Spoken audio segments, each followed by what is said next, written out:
have a Whoa! potty, squatty potty background too. Yeah, my background is back. Fuck yeah. Congratulations. Thanks, man. How man. you figured that out, man? I didn't do anything. I didn't do anything. But Skype, now Skype said, hey, you know, Dylan's been good. He's not talking shit on us on his conspiracy podcast. We'll let it. Yeah, my spit screen is making a little cut my circle out. That's all right. Man, I watch let me see. I watch Morning Combat. Do you listen to any fight podcasts? No, maybe I should. I'll start. Yeah, they're awesome even if you like fights. I'm a casual fight fan, but Yeah. I do really enjoy it. Like, I try to go to all the or watch every single UFC pay-per-view. I don't watch the fight nights, but Oh yeah. I watch the fight night. I mean, some of them, I wouldn't say some of them suck, but just on paper, the name value isn't that great. yeah. So there's not a lot of anticipation, but the fights will turn out to be fucking awesome. I got into it more. I'm sorry to cut you off, but I got into it more after I see him live. I went not a UFC fight, but they had these like I think it was like WFC World Fighting Championship. It's the same shit. It's MMA, octagon in a cage. But we went to one at a casino, and ever since then, I've just been kind of following a little more closely on UFC. That got me into it more because watching it live is way fucking better. And those are no-name dudes, you know. Yeah. But just seeing the anticipation of the fight and it all go down was really cool. And actually at that fight, I saw a dude get knocked out really bad though. I was about to ask, what kind of finishes did you see? I saw 2 knockouts, but one was so bad like he left on a stretcher. So that was kind of sketchy. One of the dudes that fought and won was from Crowley. You probably know him somehow. Dang. Yeah, this is at one of those casinos down in Baldwin. A long time ago in Death of Skepsis, we met a guy named Abe, who was a friend of somebody that was,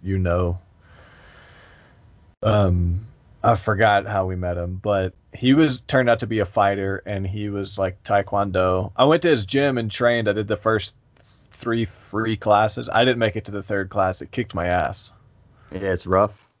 Yeah, it kicked my abs were sore for about a week. But I loved it. But I went to watch his fight. So he fought at the Blackham Coliseum.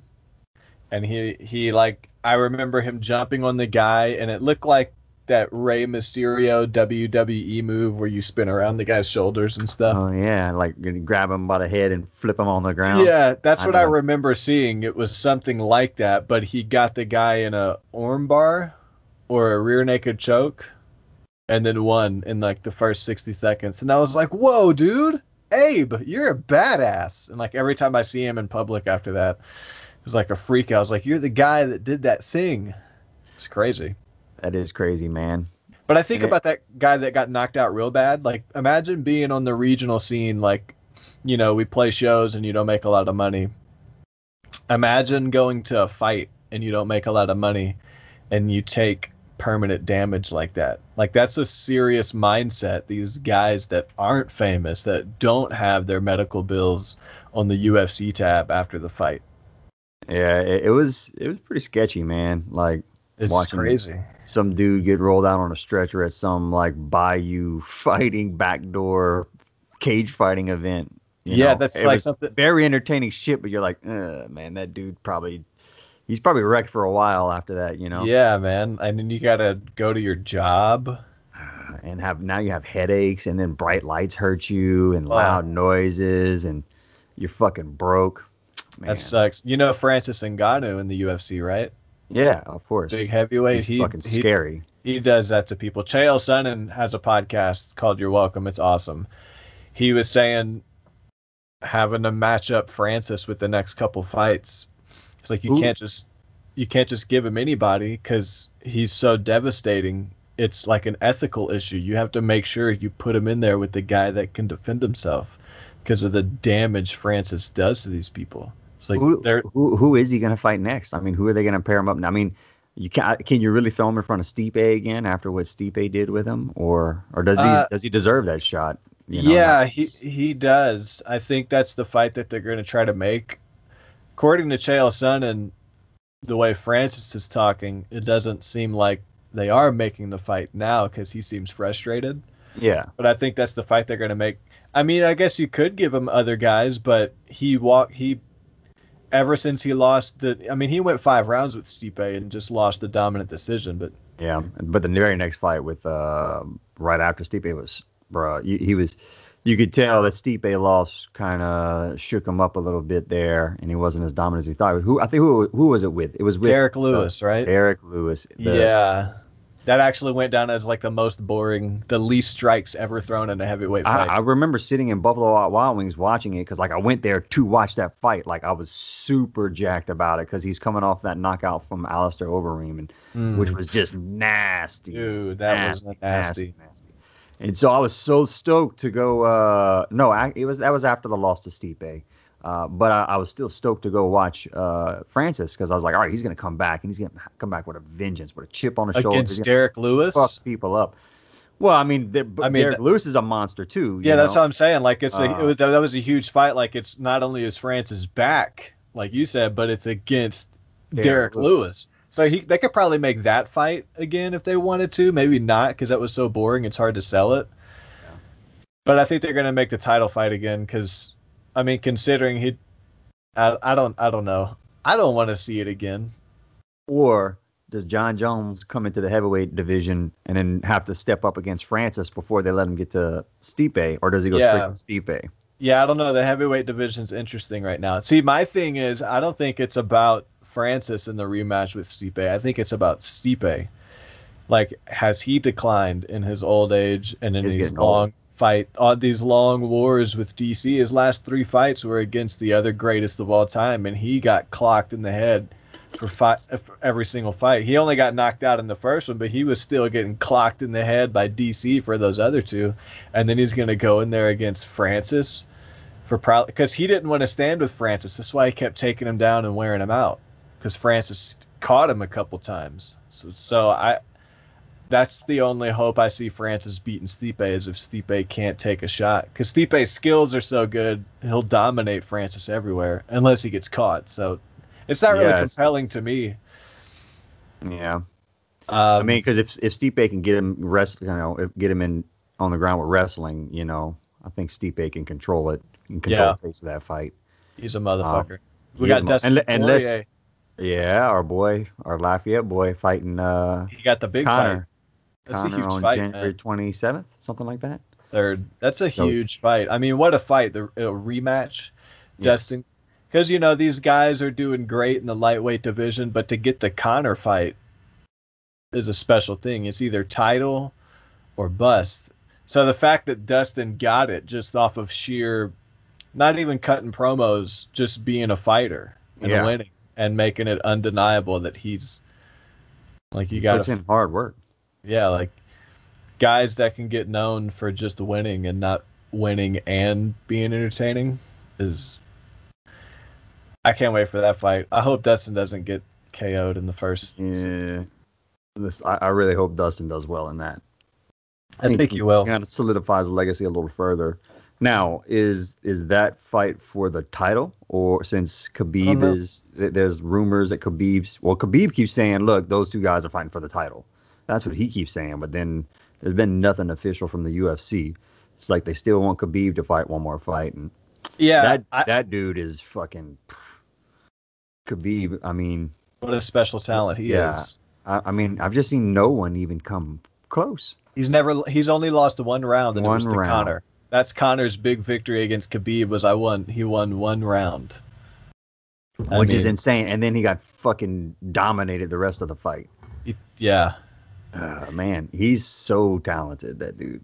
Guys like Khabib, from what I understand, have ungodly strength. Like, guys, they say that Ben Askren also, I heard Rogan talking about it, the look on guys' faces when he gets a hold of him, like, you can see the shock because they've never felt a guy strong like that before. Yeah, he gets you on the ground. He wraps his legs underneath your legs to where they're pinned together and you can't do shit with them. And then he's just fucking mauling you the whole time. and just pressure, pushing up against you, fucking punching, elbowing you. I mean, it's just dirty. Dudes just get completely wore out. Yeah, Khabib's fascinating because he's one of those guys where you know what he's going to do going into the fight. You have like all these, and you still can't stop it. Still can't stop it. I mean, he's not phenomenal standing, but he can hang in there long enough to fucking get you, do what he needs to do with you. It's interesting to watch him box or kickbox is because the wrestling makes it effective because the guys drop their guard because they're waiting on a takedown. Yeah, they're half takedown defense, half stand up defense. They're not sure where to fucking be with him. Yeah, so you see wrestlers get, knock out the other guy, and it's like how the wrestler knock out a kickboxer. That's how he knocked down Conor. He caught him on the jaw because he went for the level change, and then he just swung right over. And Conor, the slow-mo, Conor's like this. His arms are down. It's crazy, man. I can't wait for Dustin. Dude, this is an awesome week. You got Max Holloway and Calvin Kattar Saturday night with some other good fighters. Carlos Condit is back. Then Wednesday night, and then Saturday again. It's a lot of fights. Yeah. Lots of fights coming up, man. Let me refresh my coffee real quick. Just take me a second. Go ahead. I'll be right back, and then we'll jump in. All right, my bad. You're good. But, so about that big tech censorship, I saw something this morning. I just saw it, and I took a screenshot of I don't know what they call this, but it's basically resolution. Turn on screen recording. Share screen. There we go. A resolution to continue censoring the president. And it says, on January 12th, 2020, Rep. Brian Fitzpatrick and colleagues introduced the concurrent resolution to censure the president of the United States, Donald J. Trump, for attempting to unlawfully overturn the 2020 presidential election and for violating his oath of office on January 6, 2021. In the aftermath of the riot at the Capitol last week, lawmakers have the solemn duty to accomplish two missions: hold the president fully and unequivocally accountable for his actions, and simultaneously calm and heal the fever-pitched tensions in our country. It's pretty long. There's 3 paragraphs here. But what stands out to me is, where is it? Unlawfully overturn the 2020 presidential election. Like, if it's unlawful for him to challenge the results, was it not unlawful for the Democrats to spend the last 4 years trying to overturn those results that are based in a conspiracy that Russia paid for Facebook ads and swayed the elections? Like, it's a real double standard because it's being called a riot, but the protest this summer, even though for good reason, police violence, the protests were called peaceful protests while cities were on fire and businesses were being burned to the ground. Businesses that belong to minorities. So those were peaceful protesters, and the Democrats aren't at fault for trying to overturn an election that was, but this is rioters, and Donald Trump should be impeached for trying to overturn the election. It's really wild. I mean, the hypocrisy the hypocrisy is insane. So obvious. And I have to, with this particular topic, I have to kind of be careful with the way we jump into this because, hey, you know what? If I could get fired, so I do have to be somewhat careful. But like if you were caught at the riots, no, just one of the big players in what I wanted to talk about in regards to the subject is my employer. So Apple, right? Because they took Parler. Like that's what some of my friends were saying. Talking about. Like my friends, I was talking about this like a year ago, and they were like, "Well, they're private companies that can do what they want. Just go to a different app." They literally said it's their fault for making careers on Twitter. I was like, "Dude, journalists." It's journalism, dude. These are reporters. Like, you can't censor this. Well, it's a private company. And it's like, now those people, I hope they see they can't just go to a different app because all those big players are removing them, period. See, I mean, everyone's okay with it whenever they're censoring the people that you're opposed to. But as soon as you have an opinion that goes against the grain and you want to express it and you can't, then you'll fucking start to understand why this is a slippery slope and a precedent we should not start to go down. You know, this whole thing, I mean, you have censorship starting like since before the election even happened. When you look at like the cover up of the Hunter Biden story, you know, I could show you, watch, let me screen share for a second. Yeah. Okay. So this is an NBC News headline pre-election. I'm just going to go straight to the website on the Hunter Biden story. How a fake persona laid the groundwork for a Hunter Biden conspiracy deluge, right? Mm-hmm. So obviously the media is very concerned that this particular subject or story could have some effect in swaying the outcome of the election. That's why they're like throwing all this kind of heat at it and putting this kind of twist on it. Now this is so let's look at the date on this. So this was October 29th, 2020. So very close to the election, right? Where they're trying to say this is a whole bullshit story and it's a conspiracy, right? This is same news outlet post-election. So the results are in. We know Biden won. Hunter Biden, president-elect's son, says federal prosecutors probing his taxes. So now, since it doesn't matter anymore, right, after the election, they're okay with now picking into the story and actually looking into some of the details of it. But before the election, it wasn't spun that way, right? Yeah. And it was purposefully buried by social media companies where they removed that New York Post, right? And there's a great story in the New York Post actually about how the media covered up the Hunter Biden story until after the election. And I encourage you folks to go and read this so that you can kind of begin to get a grasp on, you know, how big tech and the media are now the arbiters of all free speech, right? Like you can only have free speech in the way that they agree with. Mm-hmm. So go take a look at this whenever you all get a chance. But I thought it was super interesting. Mm-hmm. And then it got really sketchy whenever Parler got taken off the App Store. It got taken off the Google Play Store, right? And you made that point earlier, right? The whole thing has been, hey, you know what? If you don't like the terms and conditions of the social media company that you're using, fuck it, go make your own, go do your own thing. Well, that's exactly what Parler did with their own values and their own their own values, right? And in a matter of 3 fucking days since January 6th, it went from the top downloaded app in the App Store. So there was obviously demand and a lot of people utilizing the service to where it's going to basically go out of business now. How are they going to survive without being on the App Store, without being on the Google Play Store, or without having access through Amazon's web service? Yeah. This is not a good precedent. This is not a good trajectory for us to be on, where these companies have this much power over speech and public opinion, really. Yeah, it's basically a town square of discourse, and you know it all goes back to when the internet was started. It was just kind of an open thing, and then Google, skip to Google. Google is the internet now to people.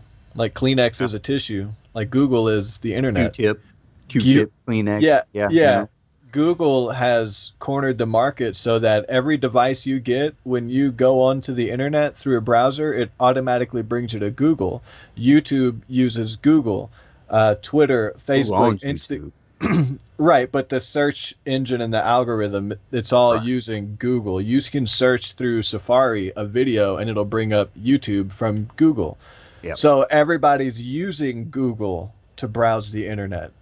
And that's what these people have missed when they're saying just use a different platform. It's like it's not about the platform, it's about these companies are the internet, and we need to get out of it. Like, how do you create an internet where you can have an app everybody can download if apps can only exist in Google Play and Apple on a Samsung or an iPhone? There's no other outlet. Yeah. And it's not a government utility. It's not www.apps.com,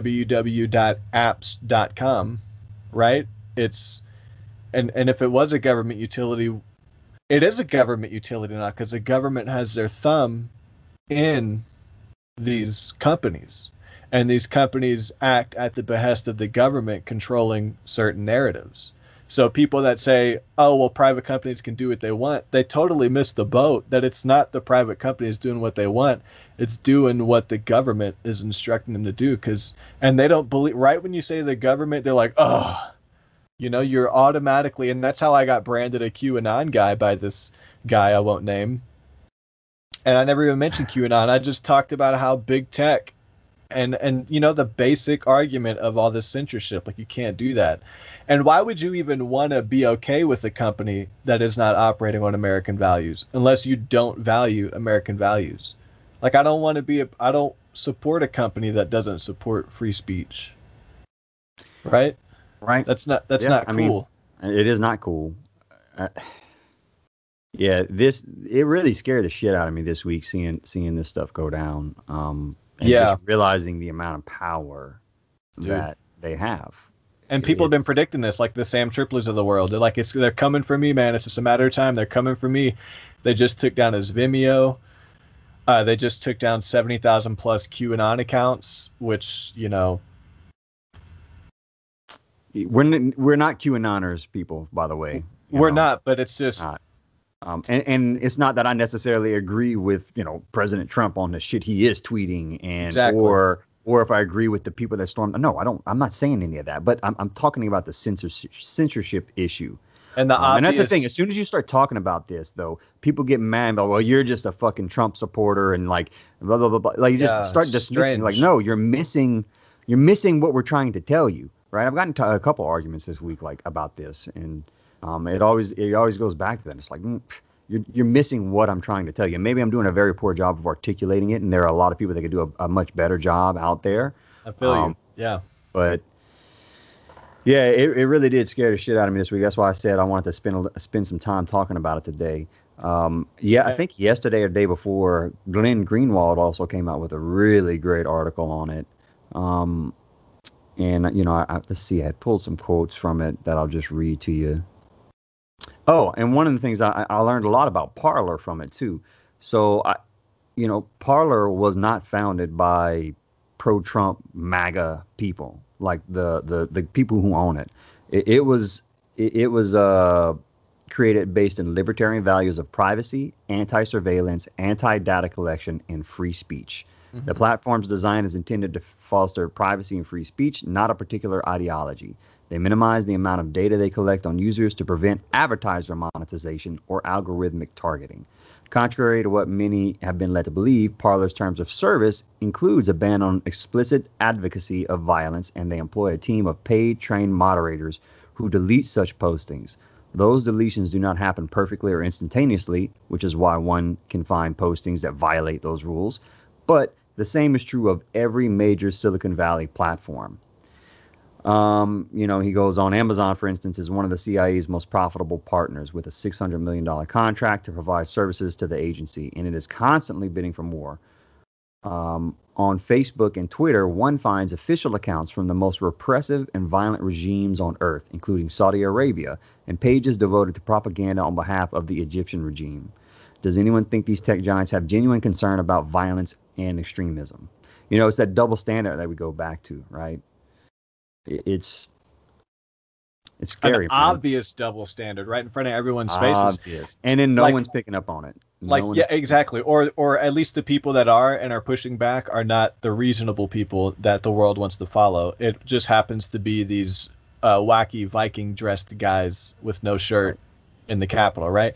And that's a very Cointelpro type thing. Are you familiar with Cointelpro? Hit me with it. Cointelpro was started in the 60s by the CIA to intentionally infiltrate and undermine the social movements of the hippies or anybody against the government and stuff. So what they would do, and these are documents, this is fact, they would intentionally set up two different parties, like the Black Panthers and the hippies or something, at a spot. They would organize these things, quote unquote, let nature take its course between the two rivaling factions. So they knew, and they would set it up and then let it all happen. And that's what we see now with them setting up Trump supporter rallies over here and them instigating things. So this whole disinformation campaign about like why people who aren't for people like us who are for free speech and against censorship, how we're lumped into those wacky rioters. And it's because of the mainstream media and the government and this Cointelpro dynamic. Because at Cointelpro, like all of this stuff, this disinformation, the wrong associations, the lack of truth, it's all Cointelpro. And the reason there's no government obviously on the street causing it is because they organize and they let it happen. Like these agents are in there. You can see undercover cops in these protests from the BLM times. Yeah. They're there, they throw bricks, they set stuff on fire, they organize with people, and then they're out. What's ironic, too, is that, Facebook and Twitter, they're all righteous in their approach to this, but it's really their algorithms that they have programmed into their apps that have caused this from the jump. And people can say it's Trump all they want, but this has been festering and building and festering, and we've been dividing since the inception of these social media apps. So, they're acting all high and mighty, and now they have the power to censor whoever they want, and they've become the town square for you to express your opinion. We're in a weird spot right now. It's very weird because the censorship, I get it. You don't want QAnon people to ramp up violence against Chrissy Teigen on the streets because she's a satanic pedophile, allegedly. I get it. There's danger in this. At the same time, mainstream media and Patton Oswalt and Chrissy Teigen's and famous celebrities are pushing for more. And there's video clip after video clip of Pelosi and these politicians saying, we should see more unrest in the streets. We should see more of this. I don't know why everyone's not upset. And then them coming out and saying, we'll bail out anybody who gets arrested at the protest. Yeah, I remember that. all of the mainstream media misinformation and everything that leads to all of that, that should be censored as well.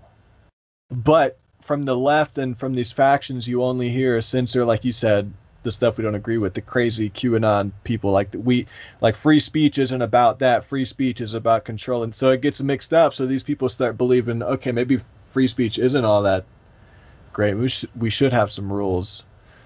And they don't even see that the factions of media telling them this should be censored as well. Yeah. It's so insane double standard. It's so obviously this basic double standard. I saved a tweet from Twitter.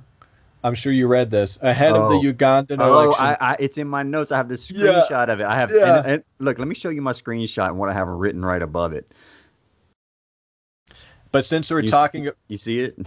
Written right above it. I can't read what's right above it. It just says the hypocrisy. Oh, Super capital letter. The hypocrisy. Yeah, so ahead of the Ugandan election, we're hearing reports that internet service providers are being ordered to block social media and messaging apps. We strongly condemn internet shutdowns. They are hugely harmful, violate basic human rights and the principles of the open internet. Open internet, man. So that's just the obvious hypocrisy because they're not doing that. And everyone's been watching them not do that. But the people who want them to do that, it creates this weird effect because you see that Twitter is about open internet. They're about that, right? So whenever they put tags like this claim is disputed, this is false information, we've banned accounts. Now that same person is thinking, okay, this is what an open internet faction does. This is all right. This is free speech. So they're getting their version of reality from this corrupted corporation, not from a true understanding of American values and the Constitution. It's like, this is not free speech, and that nobody should support. And they shouldn't believe it when they read that tweet. Like, everybody should. It should be a rising up of reasonable people. like us. Yes. In the streets like no more. I'm on the verge. I'm thinking about it. I know that doesn't count, but just to make some signs. I know that doesn't count. But just to make some signs and go stand at the road at a red light, like hold one that says "Wake up," and then the one after you says "In the endless wars," and then the one after that will say, I don't know, just a couple really basic things, and just stand there. And what else can you do, man? But I wish we had the money to just buy billboards. You know what I'm saying? And just awesome. Advertise on billboards. That way you just fucking driving down the highway and you just have to fucking see get the message drilled into your fucking head.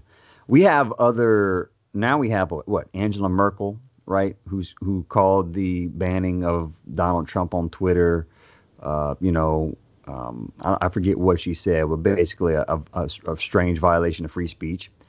Germany doesn't have the same free speech history that we have, right? We have the president of Mexico. Go check out. He put up a YouTube video, and he did a good job explaining why he thought that the banning of Donald Trump on Twitter and the removal of Parler from the App Store. He talks a bit about why he thinks it's a bad idea for these tech companies to be able to wield this kind of power over public opinion and public discourse. I mean, we're in a weird space right now, man. It does. Very weird space, and I feel very strange about all of it. Scared. I'm not going prepper scared about all the stuff, but I just would like us to course correct as a nation, in a society. Yeah, and a kid on the way. I would like her not to have to grow up in a world where her opinion is repressed if it goes against the grain of the general public. Exactly. And how do you raise a kid and teach them, well, since 9/11 and the NSA, things have changed because it's a global government. It's like they're 8. Yeah. But they're still in the world being prepped by the public institutions. And so it's like, how do you explain the 4D chess of global corruption to an 8-year-old who's getting fed like masterful messages from state institutions? I'm just gonna while she's growing up in the crib, I'm just gonna put on like our podcast and conspiracy podcast for her to listen to, and that's what she'll fall asleep to every night. We'll have to make edited versions. I have a dirty mouth. Know. Me too. I say fuck a lot. But Brian Fogel, the guy who made that Icarus documentary, have you seen that? Yeah. His latest interview with Rogan. Have you listened to it? No, I have not. I listened to it twice, dude. It was so good, but about Twitter censorship and being scared. So his new documentary, The Dissident, I haven't seen it, but I recommend this interview. I recommend Icarus, and I recommend this new documentary, even though I haven't seen it. He basically gets caught up in the Saudi Arabian journalist corruption of Jamal Khashoggi, where they murdered that journalist. And he was saying the way it worked in Saudi Arabia. Now, there's a lot of information, so I'm just going to try to straight shoot this. Okay. Was that there was a guy named Omar. He was running from the powers that be because he was speaking out against the government on Twitter. Okay. So then Saudi Arabia hired and made hundreds of thousands of fake accounts to respond to his Twitter with the mainstream thing that they want to push. Mm-hmm. Like against his opinion? Yes. So Omar was freaking out, like, oh my God. And then the counterpart to Omar. Why was he freaking out? Was he freaking out because he knew that the Saudi Arabian government was putting these fake accounts out there, or he thought that these hundreds of thousands of people were dissenting against his opinion? Yeah, like that. It was like a personal freak out, like, what is wrong with all this? Look at all these people. Look at what they're saying. Why? How can this be? Type of thing. And can you describe what the opinion, like what was Omar speaking out against? The government rule, censorship, control, monitoring of people. Gotcha. And because they straight up kill people in Saudi Arabia. Oh yeah, it's no joke over there, right? But it's logistically how Twitter was used in this. So he was like, well, and then his guy was like, no, Omar, you don't understand. These are all fake accounts the government made to do this. Don't worry about these opinions. This is what's happening is the government then monitors the people responding to those comments in the thread. So now they've brought out all the people who sympathize with Omar's, right? So they start monitoring these people. He said in this period of time, thousands were arrested for what they said on Twitter. Hundreds were beheaded. Shit. All because of Twitter and having opposing opinions and how those accounts were fake to bring out people who and that's exactly what's happening in America now. Is people are starting to justify and want government monitoring for these people online, you know, because that's what the FBI is doing right now, is monitoring people organizing for the Trump rally on the 20th, monitoring for this, and all the people on the left are like, perfect, we need to keep these people out of society. So they're wanting, and this is coming into America slowly right now. We're watching it happen. Can I on the same subject? So now they're on the witch hunt, basically, right? That's kind of what this is now. It's the witch hunt. So from Glenn's article. Yes, dude, exactly. The paganistic witch hunt. Yep. On Tuesday, House Homeland Security Chair Benny Thompson, who's a Democrat from Mississippi, Mississippi. Benny Thompson urged that GOP Senators Ted Cruz and Josh Hawley be put on the no-fly list, while the Wall Street Journal reported that Biden has said he has plans to make a priority of passing a law against domestic terrorism, and he has been urged to create a White House post overseeing the fight against ideologically inspired violent extremists and increasing funding to combat them. You see what's going on here? Deeming people that speak out as violent extremists, right? They're trying to put two senators on the fucking no-fly list because they have a differing opinion from their political ideology, and they're passing this law again for domestic terrorism, where they're going to basically be able to what it says, to fight against ideologically inspired violent extremists, right? So wow.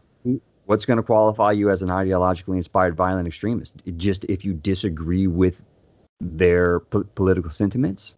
Is that what qualifies you? Right? Like, but this is the same game plan. Who's the judge of that? This is the same game plan as 9/11. If people want to understand more how that works, look at 9/11 and all the narrative in the media building up to 9/11. It was anti-Muslim, terrorist, anthrax, the threat of this, the threat of that. And then it happens and the nation's been primed. So now we have these endless wars on foreign terrorists. And we don't even question it. They just have to show us an explosion and be like, terrorists. Okay, now we're in Libya. Cool, let's keep bombing the Middle East. Yep. We don't even question it. So this whole thing about domestic terror is the same thing. People aren't even going to question it.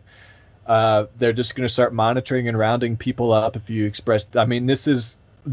And 10 years ago, real quick, the conspiracy theorists who were saying this is what the country wants so they can monitor and turn us into control state, like this is what they predicted and expected, and it's happening at a faster rate now. It's like gaining this momentum because of these elections.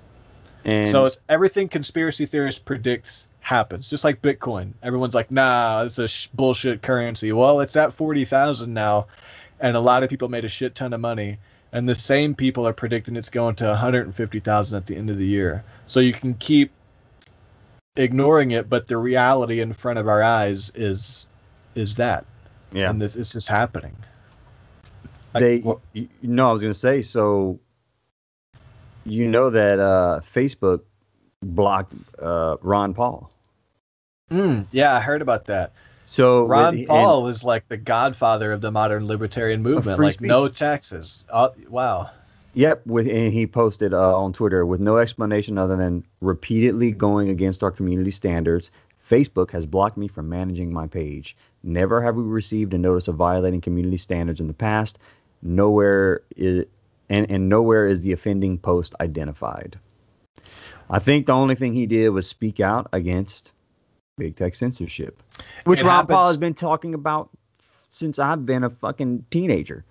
It happens all the time. Dr. Deborah Soh and her new book about the end of gender, where she scientifically breaks down gender and how all this new movement is not based in science. She's censored. Her interviews are taken down. She's de-algorithmed. Considered hate speech. I saw it happen. She screenshotted. A woman commented on the Target store online, said this book is white supremacist and sexist and blah, blah, blah. And Target responded and said, oh, we apologize. We'll take care of this immediately.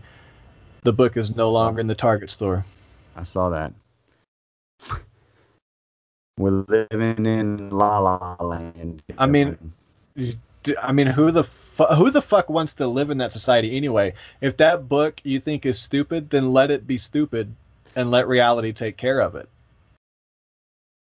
Was Deborah So's book the one about the young girls that are getting together with their friends and all coming out as trans together, or was that a different author?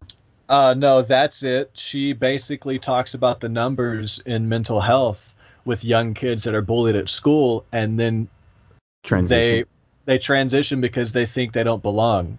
Yes. So they think they must be trans. But the thing is, as they grow older, they regret it because they realize they're not. But it's too late because the government and the state, without giving them any kind of therapy, without going through and seeing what's the deal here, without using science or psychology, they're given transition medicine. They're given the surgeries. They're given everything just right away without any recourse later. Yeah, I thought that was amazing that they could just walk into a Planned Parenthood whenever they're that young and start getting hormone treatment. You know, like what the fuck? Like you're not old enough to.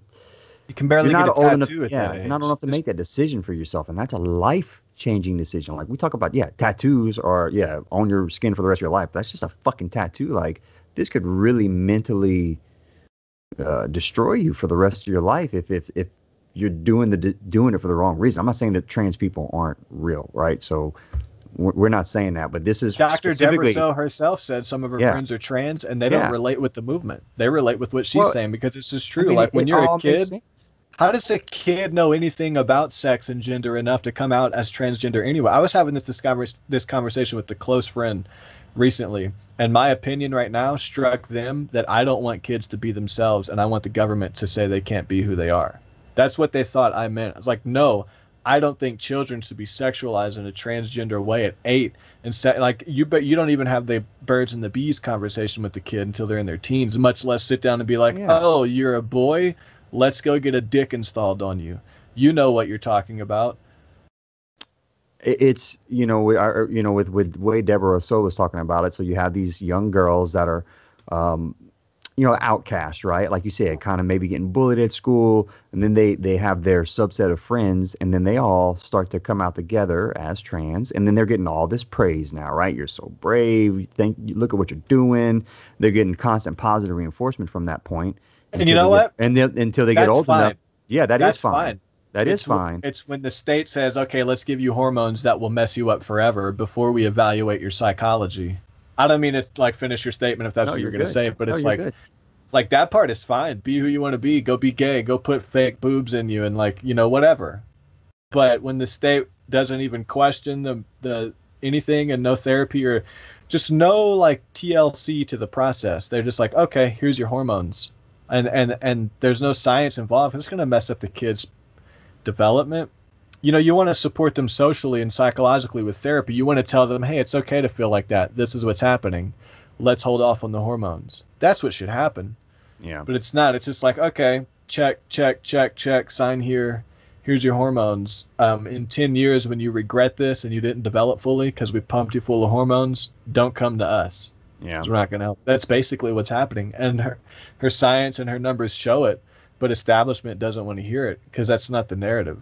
So let's censor her, rather than let's maybe take a look at her research and the science and the time that she's put into this subject and maybe create a more nuanced approach to the situation. No, it goes against our ideology, so allow her in and have the discussion. You know what I'm saying? Yeah. Allow her in and then prove her wrong. That's all. And even if she is wrong, don't censor her book. I think the good thing about all this is that it's so obvious now. People will probably, after Biden becomes president and then none of this stops, it just starts targeting the left. I think people will finally, I'm being optimistic. Wow. I hope. But speaking about all this big crazy tech stuff, Johnny Mnemonic. So let me ask you this before we even dive into it. What gave you the inkling hey, you know what? I want to go watch this movie from '95 and do a podcast on it. I'm into the predictive programming of movies and the Okay. government propaganda, which there's a book that we should I've already read it, but we should do it again. It's by Tom Secker, National Security Cinema, How the Government Controls Narratives in Hollywood. And it's document-based research from the Freedom of Information Act about how the Department of Defense, the Pentagon, and the CIA has gotten involved in these storylines for Iron Man, Meet the Fockers, Bad Boys. Yeah, but it shows what the story was before the government got involved and changed elements for certain reasons. For example, kind of like what China did with I don't remember the movie, but they had this person that was supposed to be from Taiwan as part of the comic books, and they changed it because China doesn't recognize their independence. America does that too, but people blame China. They don't see it's happening here also. Yeah. So I also, that's my first thing. I'm into the predictive programming and the stuff in movies that people don't even like. There's stuff in there for a reason from the government. Like literally, that's how mainstream entertainment works. It's like a tool. Yeah. So and I see how it's easy to be like, no, it's not. It's just Thor, dude. Come on. No, I get that. Yeah. It's like it's Thor blended with the war in the Middle East so that we continue thinking terrorists are real. That's what, like this and that. But I just like to put on old movies, like when I get home from work. Like I watched Highlander the other day. I just like the film and the lights and the action. Like I just like to put it on, and just it brought me back. It brought me back to my childhood, to be honest with you. But when I hit play, it was not a great movie, but it was entertaining. I guess it wasn't a great movie. I didn't enjoy it. Yeah, I didn't enjoy it until I started really going through it, and I was like, okay, I like this movie. No, it was good. It was good. It was just the fight scenes were so fucking bad. Yeah. There was that one guy that did the same scream twice in a row. Oh, man. So this was the first scene. This is what made me like it. It's like Star Wars, second decade of the 21st century. So it's like now, 2021. It's now, dude. Yeah, 2021. So I literally put this movie on and started washing dishes. And then when I looked up, I was like, oh, let me pause and read this so I can at least know what's happening. So you have nerve attenuation syndrome. Well, let me read this in order. But it's just mind-blowing how this was in 95. So this is the opening of the movie, just like Star Wars. The letters are going up. Second decade of the 21st century. Corporations rule. The world is threatened by a new plague, NAS, nerve attenuation syndrome. Fatal epidemic, its cause and cure unknown. The corporations are opposed by the low-techs, a resistance movement risen from the streets. Hackers, data pirates, guerrilla fighters in the info wars. Whoa, dude. All in that paragraph, they predicted the whole future, man. So the corporations defend themselves. They hire the Yakuza, the most powerful of all crime syndicates. They sheathe their data in black ice, lethal viruses waiting to burn the brains of intruders. But the low-techs wait in their strongholds in the old city cores. I love these little plugs, how it makes sure there's the old world and the new world. And these low-tech scumbags that live like rats in the walls of the old world. Let me read that again. I kind of started talking. The low-techs wait in their strongholds in the old city cores like rats in the walls of the world. See, for me, the low-techs are us, people who just speak out against the system. Yeah. But they depict us like rats in the walls of the world in the old city cores. Like, dude, we're just in the normal world. Come on, man. Let us be normal. So the most valuable information must sometimes be entrusted to mnemonic couriers, elite agents who smuggle data in wet-wired brain implants. Which, by the way, we have real-life wet-wired brain implants in 2021 with Neuralink. Neuralink, exactly, man. Yep. Exactly. And they don't do it exactly the same way. Like in Johnny Mnemonic, they have to remove a piece of his brain, which actually kills part of, he doesn't remember his childhood, which is kind of a part of the movie. Kind of how it starts too, really. Go ahead. I don't mean to. I know you're flowing. No, that was it. I'm getting the definition for mnemonic because I think it's important. It brings in Cointelpro and MK Ultra for me what mnemonic means. Just don't want to screen share my notes. But anyway, a pattern of letters, numbers, or ideas that assist in remembering something. And that's how MK Ultra, the LSD mind control studies worked. Was they were trying to figure out how to eliminate people's memory through psychedelics and create a new identity by plugging in new memories. So then these people, their cases where they would like commit a random murder. There's this one guy, he came stumbling out of a bar. This is a real story. Mm-hmm. I don't want to get into, I'll save it for the MK Ultra episode next, but he was covered in blood, exhausted, and blah, blah, blah. And then some lady's kid went missing too, and it was her kid. And he came out of it. He raped and murdered the kid. He came out of it later and started remembering it. And it's very mnemonic in a way. Like they start to plug the memory back into you. So they take the memory and your identity away. So you create the violence, commit the act. And then they found out how to plug memories back in so you can confess later and remember. Fuck. So it's very mnemonic. I thought Johnny Mnemonic, when I read this, that's when I decided we got to do a podcast on this, because this is, predictive programming. Look, if it's not, and if the writer just happened to nail it, because this is 95 when people barely had pagers, much less understand how it's all going to play into society this way.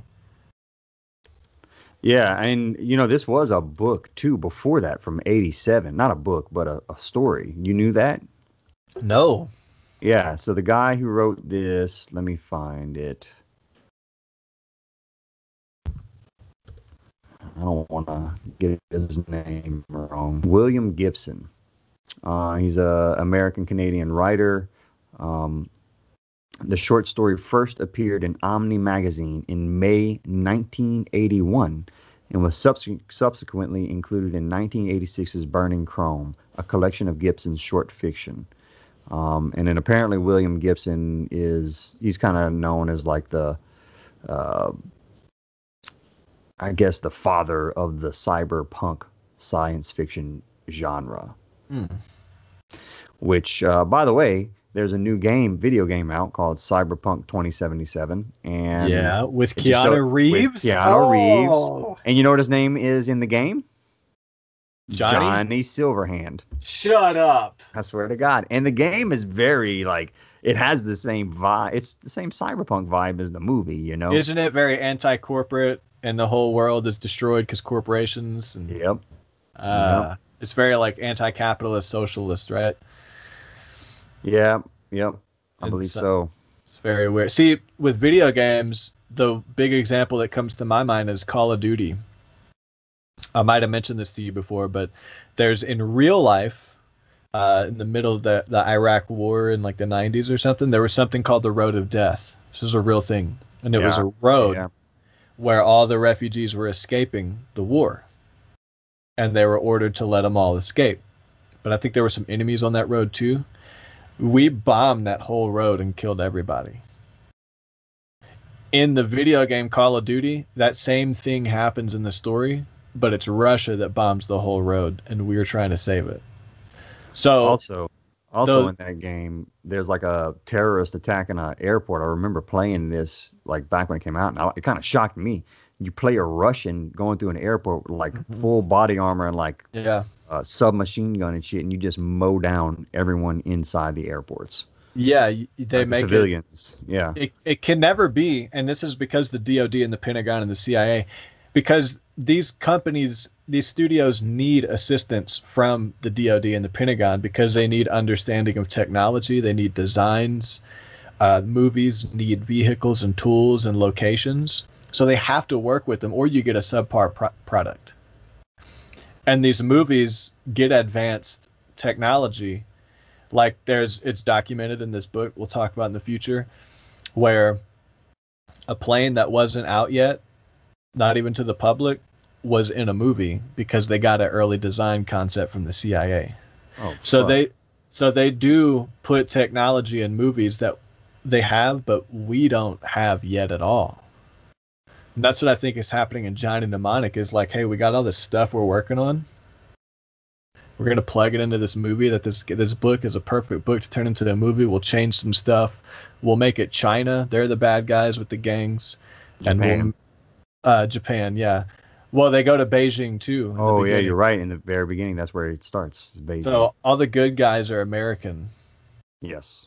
And all the good guys are American. Are elsewhere. True. All the bad guys are the Asians. They're elsewhere, and it's China, it's Japan, it's Russia. Now you get a lot of Middle Eastern, like, soldiers in the Middle East. Just like, fucking get down, everybody! And then, like, they humanize him because he has a flashback to his daughter. Come home, daddy! He's like, I'm gonna come home, baby. So people watching are like, oh, they're just people. It humanizes it. Like Jack Ryan, how he rides his bike to his job at the CIA. Never saw that, but Jack Ryan, he rides his bike to the job at the CIA.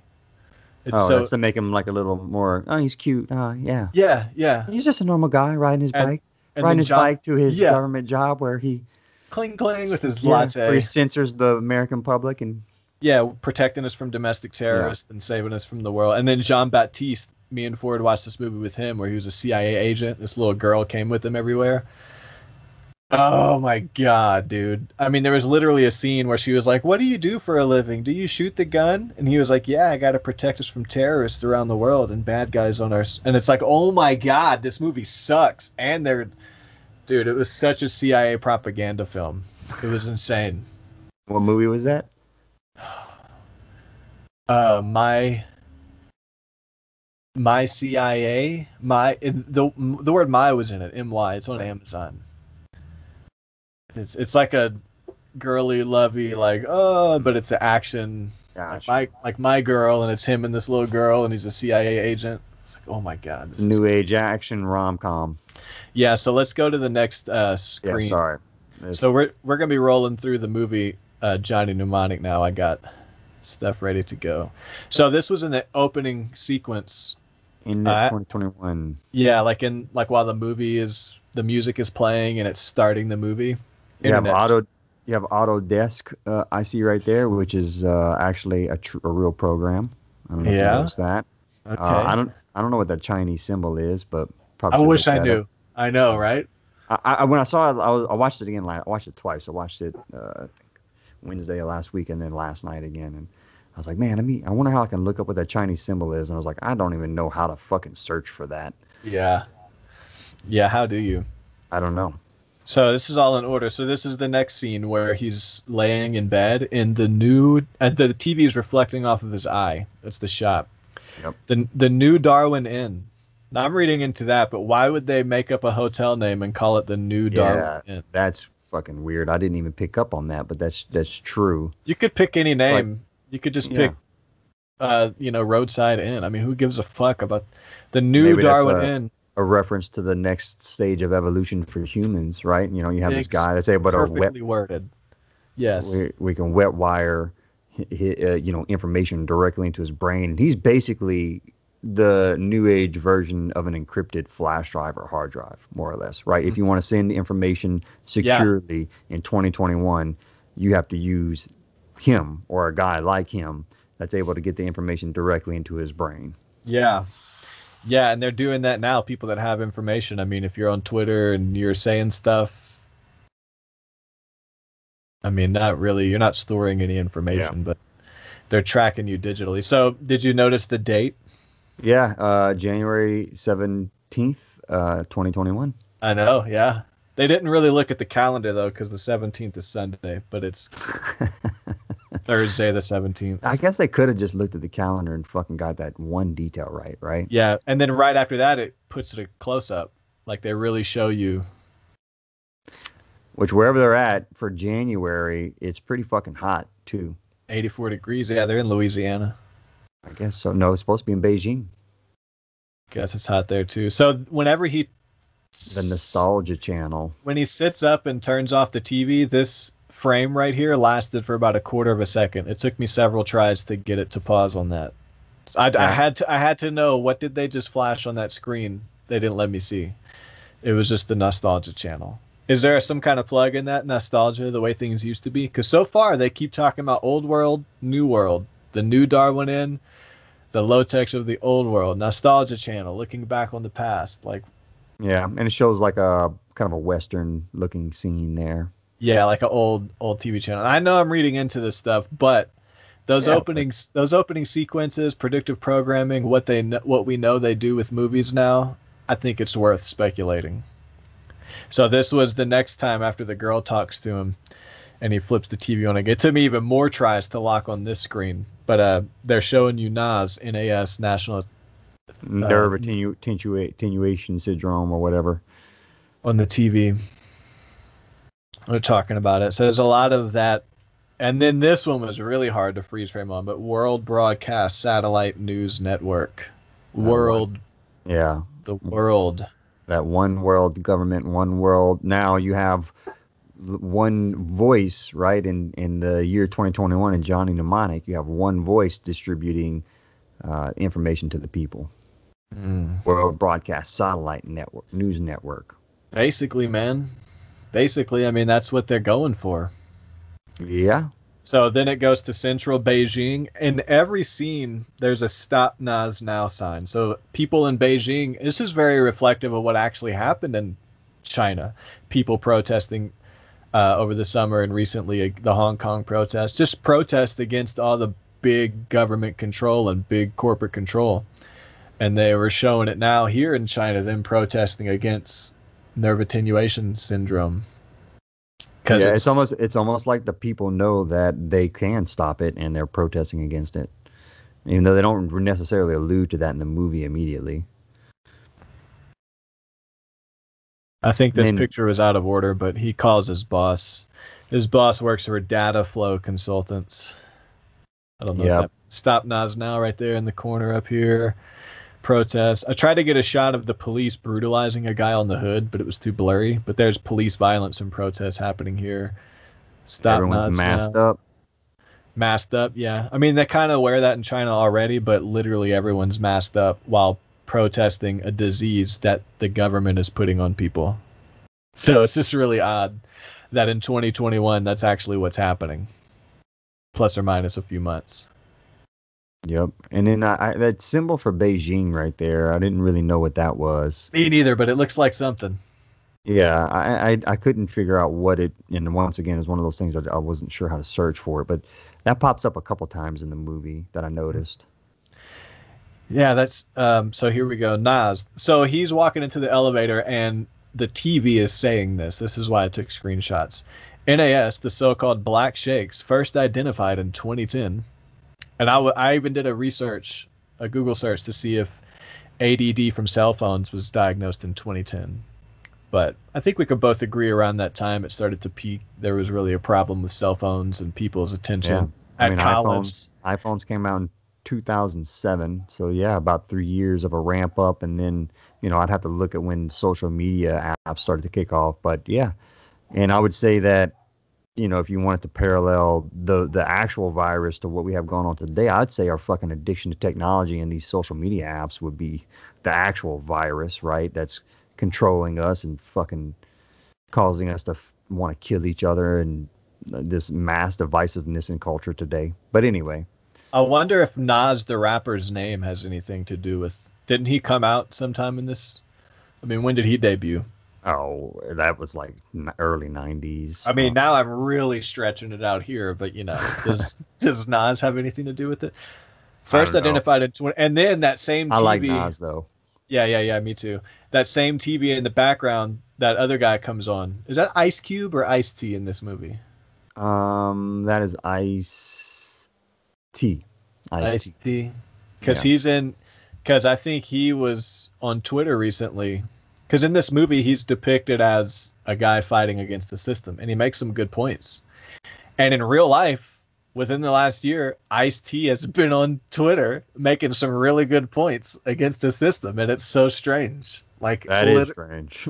He put on a video, he put a video out saying, it could be Ice Cube, man. I don't think so, though. I think it's Ice-T. It's that same guy. But it kind of went viral. He was talking about, okay, you voted for Biden. Then what? Then what are they going to do for you? Don't vote for him until they promise to do something for you. You vote for him, Trump's out, then what? Then what do you get? He was making a really great point because the Democrats ran on nothing. They ran on we hate Trump and he worked with Russia. And the evidence actually suggests that, it was Biden's that were getting money from Ukraine. So it's just really weird. Anyway, the man on the TV comes in the background and says, "Snatch back your brain, zombie. Snatch it back and hold it." Yep. And that's what Joe Rogan says. I noticed I listen to a lot of podcasts, so I hear stuff most people probably didn't get just by not listening. But he said, "I don't check Twitter. I put my phone away. I make a concerted effort to, quote, protect my consciousness." Yeah, I mean, I've been doing that myself a lot lately too. Like, so I mean, it's real that you got to protect your consciousness. Just what he's saying right here. Do you find yourself just like? Do you not find yourself just from time to time just picking up your phone like out of like habit and just going to it, and you're like, "Fuck, what am I doing? Like, I have shit to do," and then putting it down.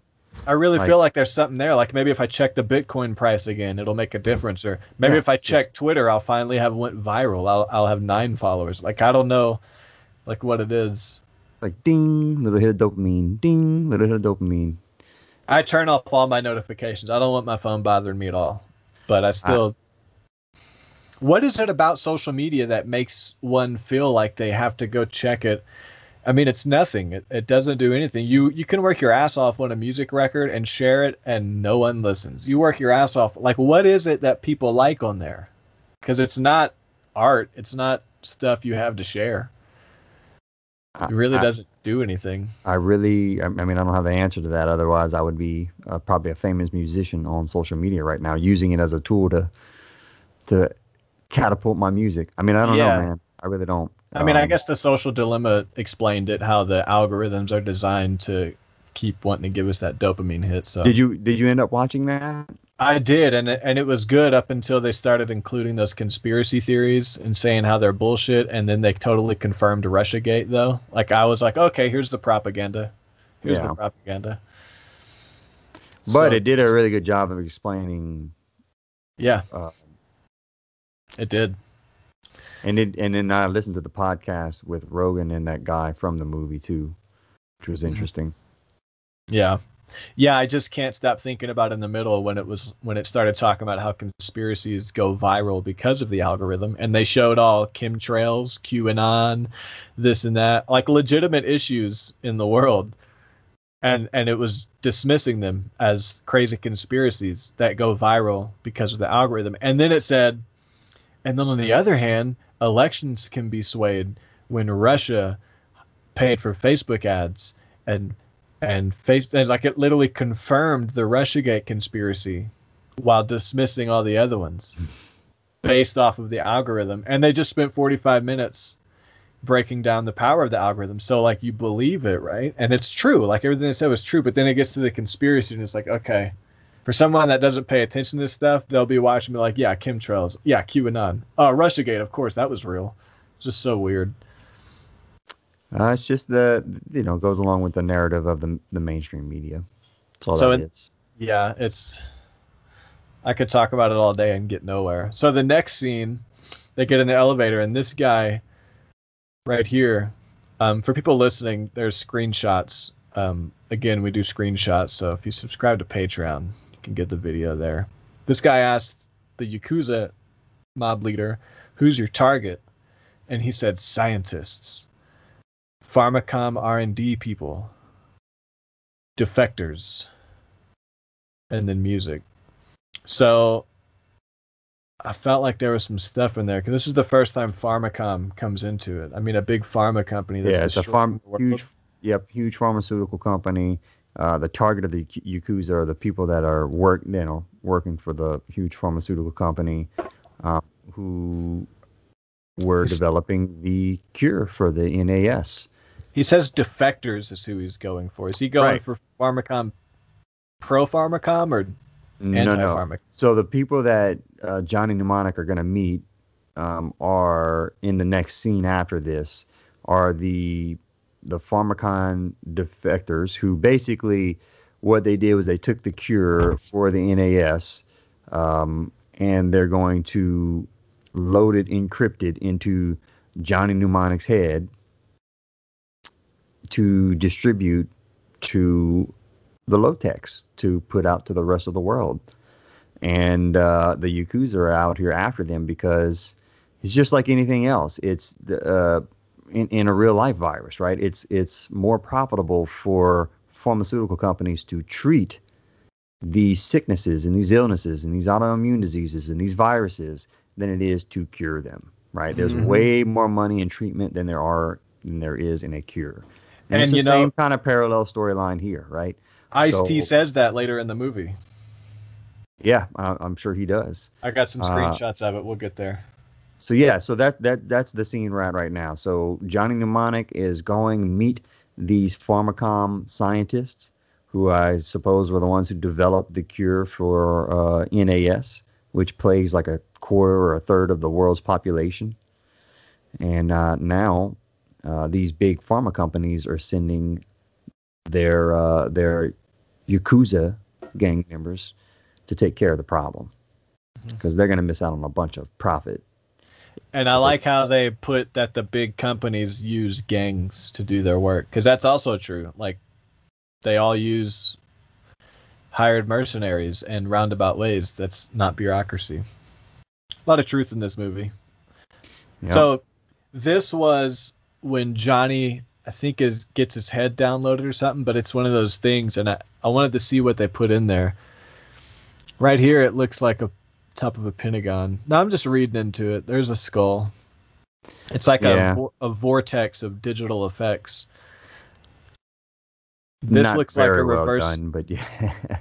This looks like Washington State. Are they trying to tell us something? Like the liberals are going to destroy America? I don't know. Just joking. If you live in Washington, I love Washington. I lived in Bellingham. I want to move back and buy property. I love it there. So this one, I don't know what this is. I just took screenshots so we can look and speculate. Yeah. I'm just reading through all the text on the side. It just it looks like programming more or less. Yeah, check TNet system pass. Can you imagine being the guy that's got to write all this shit? Like, where did he... Must have took so much time to make this sequence of... So, by the way, for the people listening, so what happens is, Johnny Mnemonic can only store a certain amount of data in his brain. And so originally it was 80 gigabytes. He got this upgrade that helped him go up to 160 gigabytes of storage. But what he's trying to download in his brain is 320 gigabytes, so over double the size. And this is a major, I guess, plot point of the movie, is that when you overload the amount of memory when you're one of these mnemonic runners, you get some type of brain seepage, or basically your brain explodes. Let's just simplify and say that. Your brain basically explodes after a certain amount of time if it's overloaded with too much information. So Johnny's basically on this time clock going forward after he gets this 320 gig download to get the information out of his head. Mm-hmm. And not to mention, he also has Yakuza and all these people trying to kill him along the way too. So proceed. Next screenshot. Yeah, I notice a lot in these little sequences and stuff, it'll just put the word Nas right here. And I don't understand. Oh, because he's carrying the cure, so I guess he would be seeing the symbols. Okay. I was like, why do they just keep subliminally messaging Nas to me? But that makes sense, because he's carrying the cure. Which they don't reveal until later in the movie. Also, spoiler alert. Spoiler alert at everything. My bad. Yeah. Super spoiler alert. My bad. No, this whole movie is a spoiler alert. I'll spoil alert. It came out in 95. If you haven't watched it yet and you're mad at me for ruining the plot, exactly, go fuck yourself. Statute of limitations. So, the download scene, this is what this is. This is a whole download scene. He has a few download scenes, so I forgot what this first one is. This is the download of the cure in the apartment. Okay. With the scientist from Pharmacom. Look, this superhero showed up in this scene right here. That guy in the back. Yeah. I just thought it was... Because this is an intentional shot. Like, let's get him here and let's put the superhero here. And, like, what superhero is that? And what is his meaning? And why is he there? Because, if you're a director, nothing makes it into a shot by accident. Yeah. And this is a very blatant shot. So you have to consider the role of the superhero being plugged in right there. Why? Yeah, I don't know. I don't know enough about the superheroes or comic books to really be able to identify him. Me neither. Nas infected area, his whole brain. All right, so now we're into the next one. Let me see what this is. AT&T pops up a whole bunch of times in this movie. Yeah. This Superman this is that Iron Man? That is a superhero. That's a comic book character. I don't know which one. Maybe the Flash. He shows up a lot, so I got screenshots. Yeah. So what Dylan's showing on the screen right here is after the download's done, they have basically it's the encryption key that prints out. It's a series of 3 images, right? And in order for you to be able to decrypt the information that's in Johnny Mnemonic's head, you have to have all 3 of those images.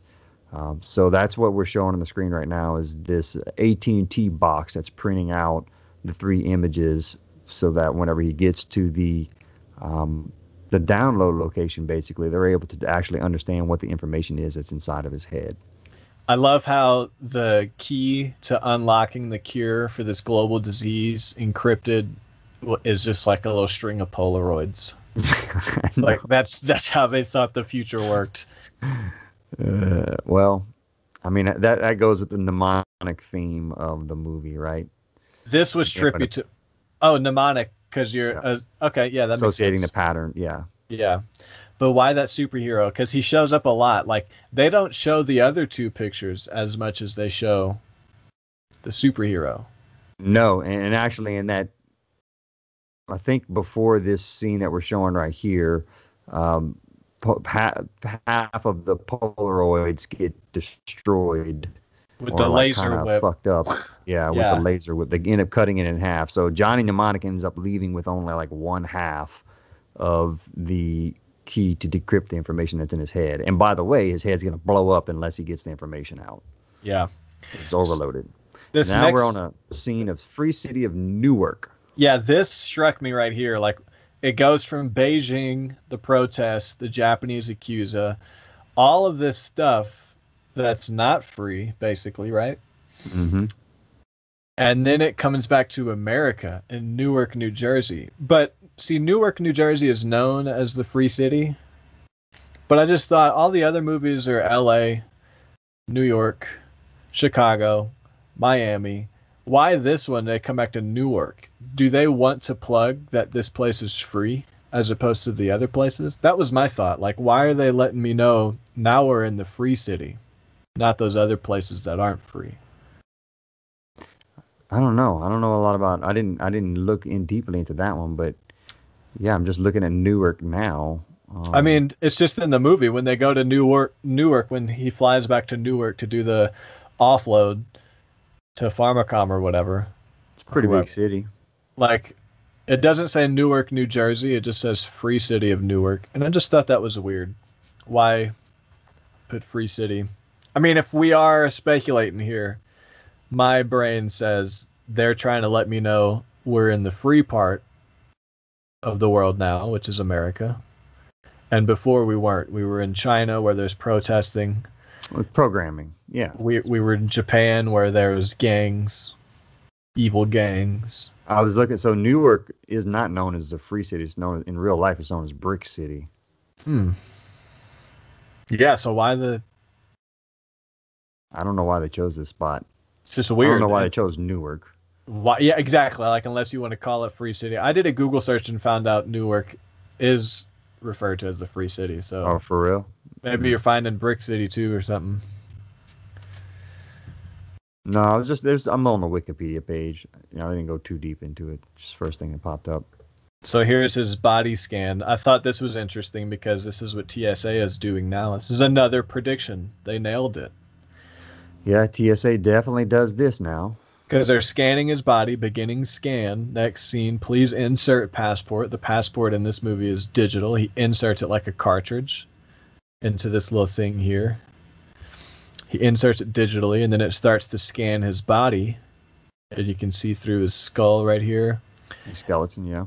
And then it shows a breakdown of his body, who he is, blah, blah, blah. But look at this. See, this is getting into coronavirus, the whole conspiracy about how they're going to start scanning your body to see if you have the vaccine. And if you don't, you can't access wherever you're going, or your bank, or your job, or the grocery store. Like, the doors won't open when they scan for you. Because right here in this scene, so it says scanning dyslexia prosthesis implant. So it detects his implant. Government approved. Okay, so the government approves him. Warning, detected synaptic seepage. So it detected his disease. And then says, next picture. Receive medical attention or neural failure within 24 hours. Yeah, neural failure within 24 hours. Seek medical attention immediately. So this whole thing is showing what's going to be happening today. The body scanners, the contact tracing, because if this system is connected to your government passport and government approval, then it's going to send out a signal to the government that this guy is dirty and needs to be monitored, so go follow him. And he says thank you. They have a scene where he thanks the machine. Why the fuck would you have him thank a machine? That's not realistic at all, unless you're trying to create the image that we are to comply with these digital services that are protecting us. Like, this is a good thing. It's like training a dog. You just make it positive. Yeah. It's like training our mind to see the reality that they want. It's like, thank you, machine, for sending the government to follow me because I have, synaptic seat. Welcome to New York, Newark, it says. And the trash can also says Free City of Newark, where he throws away his passport. Yep. So they plug that again. Plug in the Free City, and then it cuts right to the evil Yakuza. Yeah, so it says, as he's throwing it away in the trash can, it says, final boarding call for Pharma Combinat Industries of Zurich. And I thought Zurich was Germany, so I thought it was weird that it's making it... Because there's a Swiss plug later. The girl says a boss is from Swiss. The Swiss boss or whatever of Pharmacom. And I was like, in real life, Sweden is the global capital of Big Pharma. Like, everything comes out of Sweden. So it was just like some random little detail they got right. Well, you said it's Swiss, right? Yeah, she mentioned... I didn't get it. You mean Switzerland? Switzerland. Swiss. Something like that. Switzerland, Sweden. She said Swiss, so that's Switzerland? Yeah. Okay, because I think that's where the big pharma is, Switzerland or Sweden. But that was just a little detail to me later on. There's also some big-ass world banks there, too. Yeah, there's a lot of stuff that happens there. So this is him in the car talking to his boss. And I got this screenshot because he says, bye, he blows the smoke, and then they show you AT&T again. Oh, AT&T gets a lot of advertisement in this movie. Yeah. Yeah, so now we're into Ice-T, and he's got the anarchy symbol on his forehead. And it's like, come on, man. Is that who... That's who we would be depicted as, right? Yeah, these are the good guys. These are the good guys fighting against this whole system. And look how they depict them.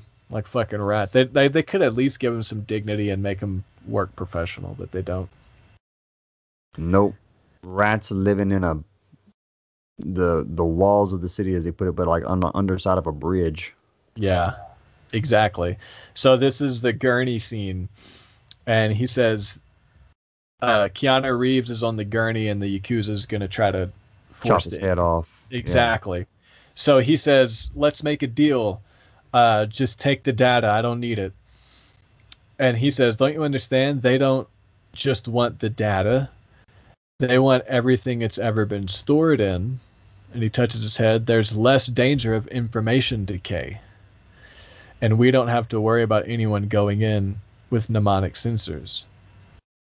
So it's like a catch-22. Yeah, that's great that you got the data, but we don't give a fuck. We want your head. We want your body. So that's a pattern that always happens in society, is something is sold to us as convenient, but in the end they take more, like Alexa or like the cameras on our phone. Like, oh, this is great, blah, blah, blah. But then if you're the suspect of domestic terrorists, they're going to use everything Alexa recorded and all your, so in the end, they don't want just to make sure they want to record everything and be able to go in and arrest you. Yeah, we'll give you these basic conveniences for your life, and you're going to think you really love them, but then you know, at the end of the day, you're giving up more than you realize. Yeah, and I thought that dynamic was played out pretty well here when he says they don't want the data, they want you. Because if it stays in your body, it can decay slower. It's like you should have thought of that. You should have thought they were going to take a mile after they gave you an inch. Yep. I just thought that was pretty cryptic. So this part right here, man, holy shit, this was a mind-blowing scene for me. So this is whenever he gets into the back room and he's going to offload it himself. And he tells his sidekick, let me not miss my place here. Okay, yeah, so I got 4 pictures on this. So he says, I need a Sinologic 16. SOGO 7 data gloves. Now, pay attention to the subtitles that are there, because this isn't auto-generated on YouTube. If you do auto-generated on YouTube subtitles, half of it's going to be gibberish. This is like the approved Amazon subtitles. Yeah, with the movie. Yeah, and the stuff he's saying, which doesn't exist, is coming out correctly. I need a Sinologic 16. It's spelled perfectly. SOGO 7 data gloves, spelled perfectly. A GPL stealth module, spelled perfectly. Then he says, one Birdine intelligent translator and Thompson iPhone. Ah, shit. I never noticed that it was... I heard the iPhone. I picked up on that part, and I was like, oh, yeah. Fuck. I didn't... iPhone's a 95. And I thought it was going to be spelled EYEPHONE. Right. But on the subtitles that Dylan has up on the screen right here, it says, and Thompson iPhones, like spelled like iPhone of today. Yeah. Holy now, when was this thing subtitled? Was it subtitled back in 95 or?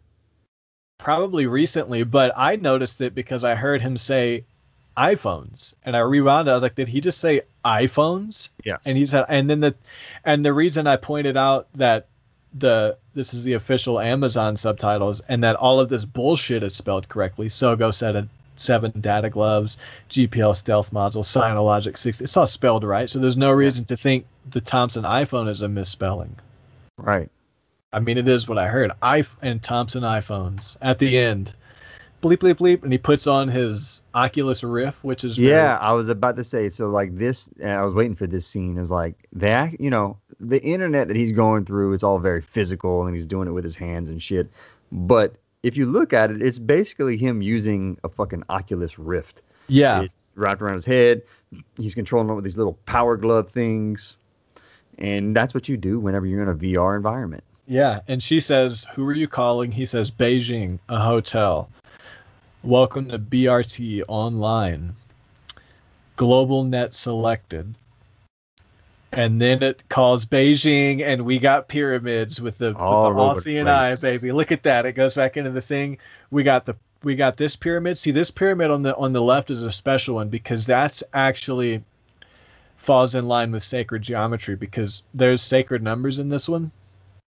And what's really obviously the big thing about it, look how they put the little light at the top, like the all-seeing eye. Like the reflection of it at the bottom, too. Yeah. See, this one, this is the triangle that's on the end of the pentagon, which is the center of a pentagram. So these are actually pentagram triangles when you see the tall, skinny one like that. So if you take this base right here, and then you connect another one right here, and you just stick them out, you'll get a perfect pentagram. That's what this. That's why that triangle is special.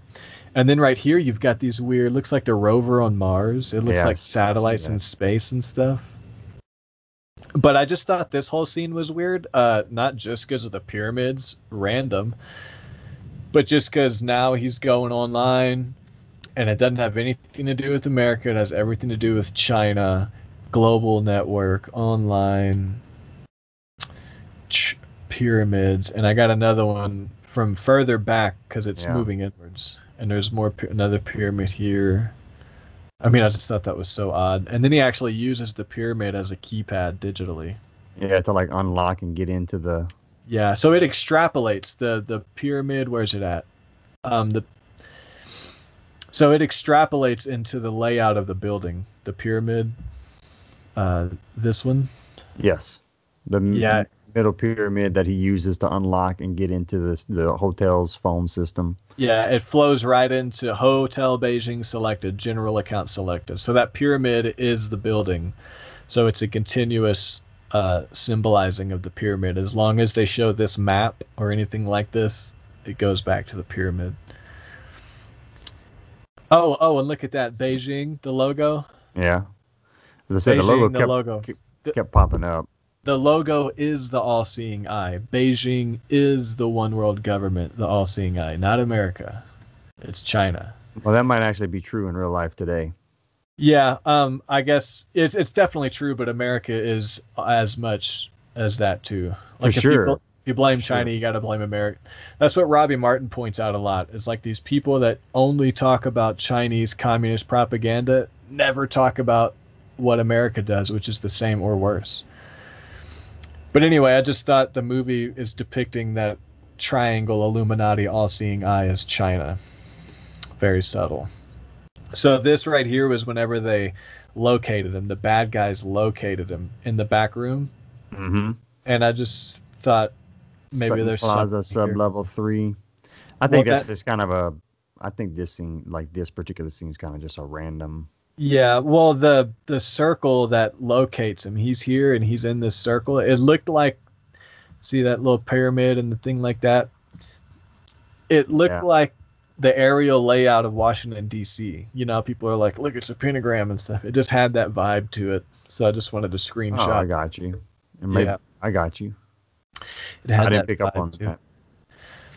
But you know what I'm talking about, how they're like the Washington, D.C. is made by the Illuminati and all the roads. It kind of looked like that. Because that looks like, this right here, looks like the triangle that the all-seeing eye is in at the top of the pyramids. Just that little piece. Again, that's probably totally speculation on this scene. Well, let's see. I can show you an aerial shot of Washington, D.C. There you go. There's that aerial shot of D.C. Just if you're following along on the Patreon and you want to kind of compare and contrast those two images. Look, man, that is straight up at the bottom, that Freemason compass thing. You know, come on, man. That's Freemasonic. I mean... Oh, for sure. Yeah, it was designed. Yeah, for sure. I think we talked about that. I think the only thing that counts against the conspiracy that it's laid out Freemasonic is that one section of the pentagram where the road doesn't go through it. There's like buildings there. Yeah. You know what I'm talking about? Like, oh, this part over here doesn't actually connect, but the other 97% does. So, anyway. It was probably changed in modern times. The coffee was cold, so I had to open up my Bang. Can you see that? Got a Bang energy drink? Yeah. Those good for you? Probably not, but they're better than like the sugar-filled rock stars. These have a lot of nootropics and natural stuff, but probably a bunch of other shit too. I've tried them on my recent road trip to North Carolina. I love them, dude. What flavor did you get? I don't even really remember. One of them was I remember one was like a cola flavor, actually. I didn't like that one, the Miami Cola. Yeah, it was okay. And then I got like a sweeter one, some type of berry of some sort. Oh, raspberry. Maybe. Yeah. And that was okay. And then I got like 3 of them. What was the third one? The third one I actually thought was interesting. It was pretty good. They got some. What? Have you had like the cotton candy one before? Yeah, I like cotton candy. I got black cherry vanilla and radical skedaddle today. Black cherry vanilla was the one I was thinking of. Kick ass. Yeah, kick ass. The birthday cake flavor was too much, too sweet. Yeah, it doesn't mix well with vitamin B and niacin, basically. Okay, so... Yeah. All right, so you saw an image of Washington, D.C. We left off on the image of where they found Johnny Mnemonic when he's doing his internet hacking to find a doctor that can get that information out of his head. Yes. Am I back on the screen? Yep. Okay, cool. Next. All I know, so this guy is talking to him through the screen. Yep. And it was pretty cryptic. All I know is you've got a head full of Pharmacom data. Shit, they put a virus on us. That's what he said. I don't know what it means, but they put a virus on us. This is very telling because right now in 2021, the date they set this movie, we are all arguing about if they made the virus that we're protesting. Like, that's why these things, I'm reading into it so much because they dated it for this time and we're going through these things. And they're pretty accurate with how corporations and government and gangs work. Like, this whole movie blew my mind. So this weird figure is telling him, you've got a head full of big pharma data. They put a virus on us. Just weird. So this is where it gets weird too. This came out of fucking nowhere. Yeah, man. So who uses the basically when the Yakuza can't get the job done, they hire this guy, which is the leader of the Church of Retransfiguration, and it goes to a screen with the Pentagon.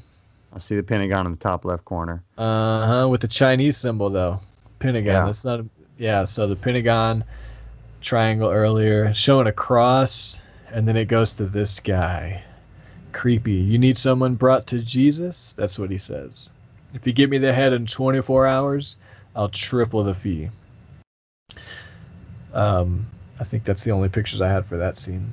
And that dude came out of fucking nowhere. That was, for a plot, I was like, where did this guy come from? Yeah, that's what I was thinking too. What the fuck?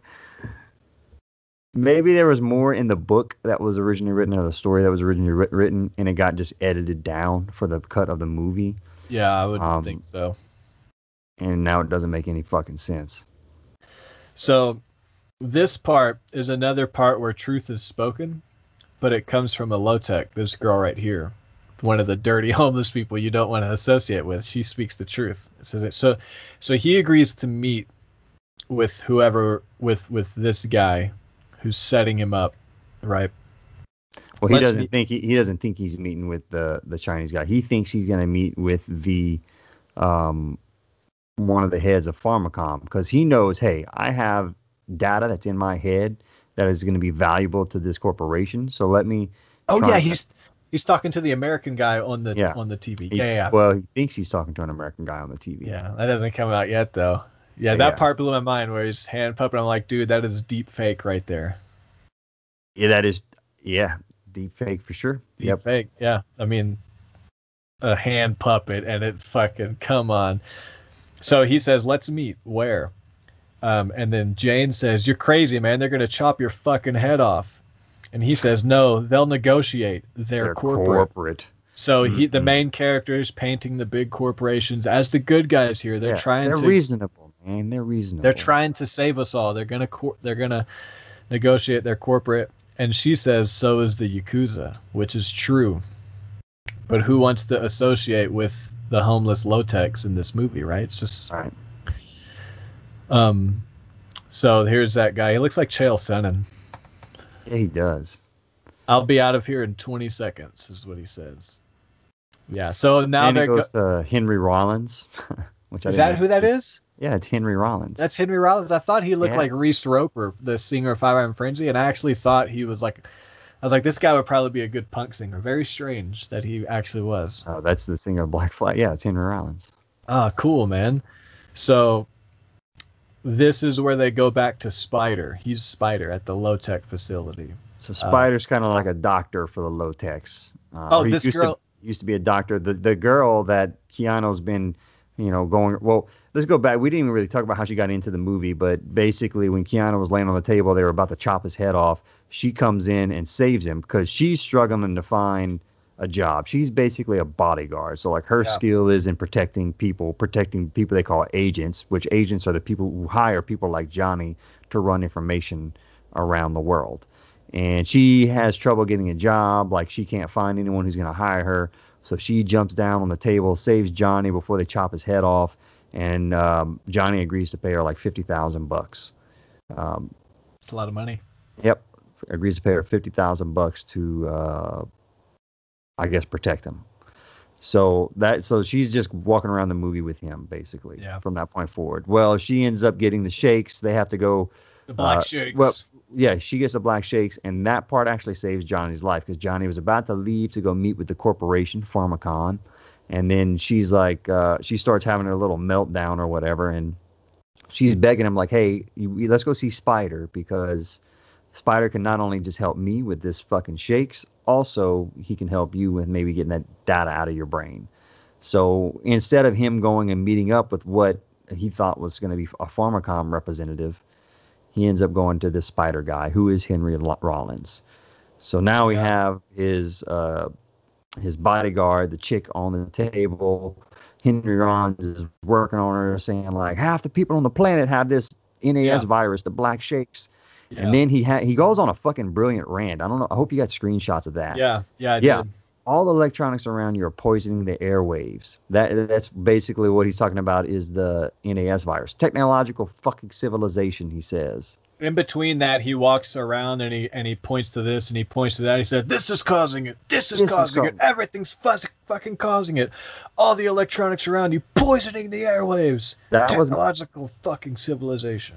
That was my favorite part of the movie. I thought it was probably the most accurate as far as what's really happening with us in 2021 today, bro. All this shit, all these social media platforms, all this technology is poisoning our mentality as a society.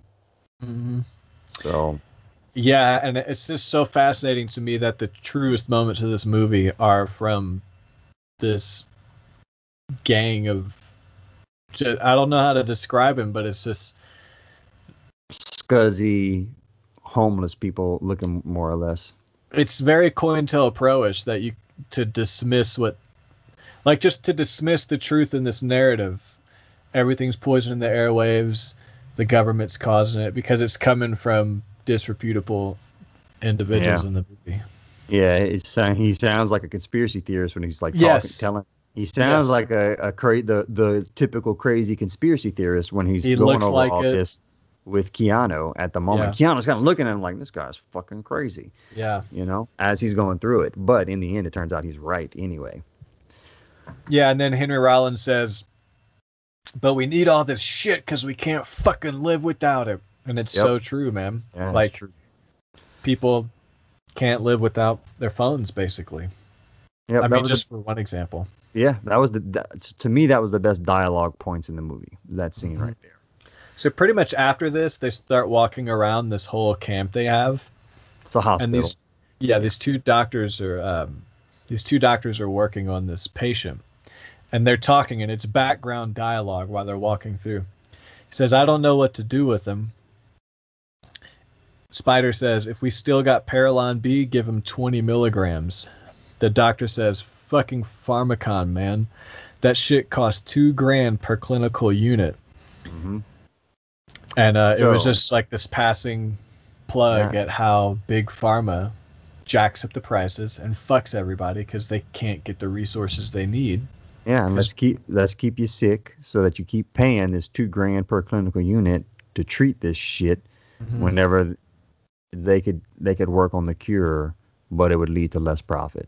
Yeah, and the whole idea is to hide these things in plain sight. Like, if you're the government or the CIA and you're trying to keep people from paying attention to these things, you hide it in plain sight. So you put the narrative right into these movies, but in such a way that people will kind of dismiss it at the same time. Yeah, I listened to that podcast with Dr. Mark Gordon recently with Rogan. The health guy?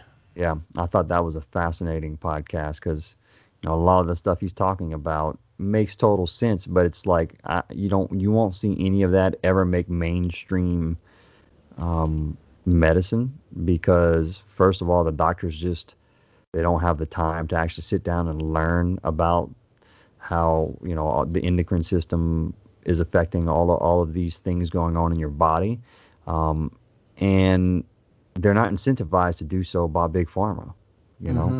Yeah, for the listeners, that interview was he's like a neuroscientist, and his specialty is helping brain trauma people and PTSD recover. And the guy on the episode with him was a former Marine or Army guy who cured his spells of evil, I guess you could say, from brain damage with this doctor's help. And this doctor is using science and things with facts to, for lack of better words. And when he went to the UK to present his findings to a major board of health or something that could make a difference, they all mocked it and didn't want anything to do with it. And it turns out every patient costs like $16,000 a year to treat, so they don't want to give full treatment because it costs too much money. They just keep giving them drugs that don't cost a lot to make, but they can make a lot off of. And this doctor was saying, my treatment works. Here's the science. Here's the behind proof. it. And they don't want to hear patients with proof. Yeah, and it can make $16,000 last several years, so it's actually cheaper, and they still didn't want it. Because they're making more money off of giving drugs and not treating, basically, which is what this movie talked about. It all came down to the money because they're the ones who are getting the grants for their work, and their work is just treating it as just as a psychiatry problem rather than an actual problem of inflammation. But anyway, that kind of parallels what's happening here, right? Yeah. In this movie. All right, so we're on the next scene. Henry Rollins is now letting him know, hey, that shit you have in your head is the cure for NAS. Yeah, you're telling me I got, and then he completes a sentence, Pharmacom's complete R&D on their cure for nerve attenuation syndrome. And she's like, the cure, and he says, they could have you straightened out in weeks, Janie, and run it through a quantum interference detector. They would have the cure, but we wouldn't. So yeah, I mean, that's kind of like, I mean, they have, some people say they have the cure for cancer. I mean, they have the cure for a lot of stuff, and they don't put it out because they're making more on treating it. Yeah. It's a very dark truth about the pharmaceutical industry. They both help people and kill people. So this is that deep fake part we were talking about. Here's that the American guy that looks like Chael Sonnen again on TV. Mm-hmm. He's talking, and then it says this time on the bridge, Landfill 5. So they're redoing the meeting. And then it cuts to the guy saying, I'll be there, but it's the Yakuza leader's hand in front of a scanner, like a sock puppet. I'll be there. And then it shows him, yes, sir. So he's using his hand in front of a scanner, and it's basically like Snapchat facial recognition, processing his hand into the human that Johnny Mnemonic is talking to. So it's not a human, it's a digital recreation, deepfake, Snapchat style of the Yakuza's hand. That's just so stupid. He's a sock puppet. I mean, come on, man. If you want to dismiss the idea of this being real, you fucking have the guy sock puppet. I mean, you totally don't take this seriously. Yeah, but he is sock puppeting it. But I mean, you're right. He's basically making a real time deep fake. And then when he takes his hand away from the scanner, the guy's body goes limp because he's given life from the hand. Yeah. And so insane. So now we get to heaven, which is what Ice-T calls the place. We built heaven completely out of straight world junk. So all the junk, I noticed, is called straight world junk. Like all that junk comes from the straight world, the normal world, because the world they're a part of is not normal. It's not straight. But it is. Fighting against the system and speaking truth is. But in this movie, right here. Well, they depict the low-techs living amongst junk too, right? Yeah. Well, it's just, I'm pointing out that he called it straight world junk. He made sure to say that this junk comes from the straight world. We got all this junk from the real world. I get you. The normal world. Because we're not in the straight world. We're pieces of shit. Exactly.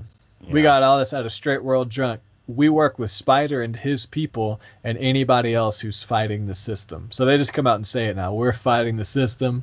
We're not part of the straight world. We work with Spider. He doesn't even have a real name. And And look at this, dude. I love this part. Let me make sure I'm not jumping ahead. Yeah. Okay. So then he walks into this whole room where it has a tree of TVs. All CRT TVs. Okay. Do you see anything on the TV like a Baphomet head made out of lightning on all of them? What the fuck? Yeah, because when they walk in, all the TVs have something different on it. It cuts to him, and then it cuts back, and lightning strikes it, and it's all Baphomet heads. Then it goes back to normal. Heaven, the heart and soul, where there's this normal stuff on the TVs now. Or maybe this picture was first. Heaven, the heart and soul. Yeah, that was the first picture. And then it goes to the TVs, and it was so plain as day when you watch it because it all lights up and sparks for about a second. But that's it. What the fuck is that? I don't know. It's also for the people that are listening. The TVs are all stacked up and they're staticky, but within the static image, you can see like some enlightened parts. I guess would be the easiest way for me to describe it. It's this enlightened part that makes like an outline of something, and it's the same thing on every TV. So it's it's an obvious intentional image that's meant to be put there. It's hard to see exactly what it is. It does look like it has like a bullhorn, like horns of some sort. It could also, it almost looks like, if you were like looking at a person standing back and making like a Y with their hands, it could be looking like that too. So, but yeah, it could with their arms outstretched. Yeah. A person with no head and really long forearms. Yeah, I guess you're right though, because there is no head. There wouldn't be no head that I can see that would be part of that.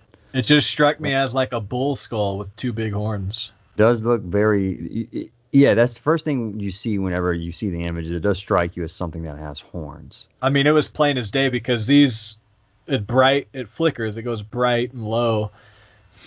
And when you watch it in the movie, I mean, you can see it plain as day. I got the best screenshot I could, but so weird because it was a short scene. Yeah, it was super quick. It's like subliminal, like the devil's head, blah, blah, blah. And that's on the low tech. So they're putting all this subliminal stuff. Low techs are bad. Yeah, exactly. Like you don't want to be a low tech because you're gonna. And Johnny with the light on his face. Look, another one. You see that? Oh, that's that one's better much more. Look at that, dude. Come on. That one kind of gives you chills a little bit, huh? Yeah, I mean, it's like, was that pattern an accident?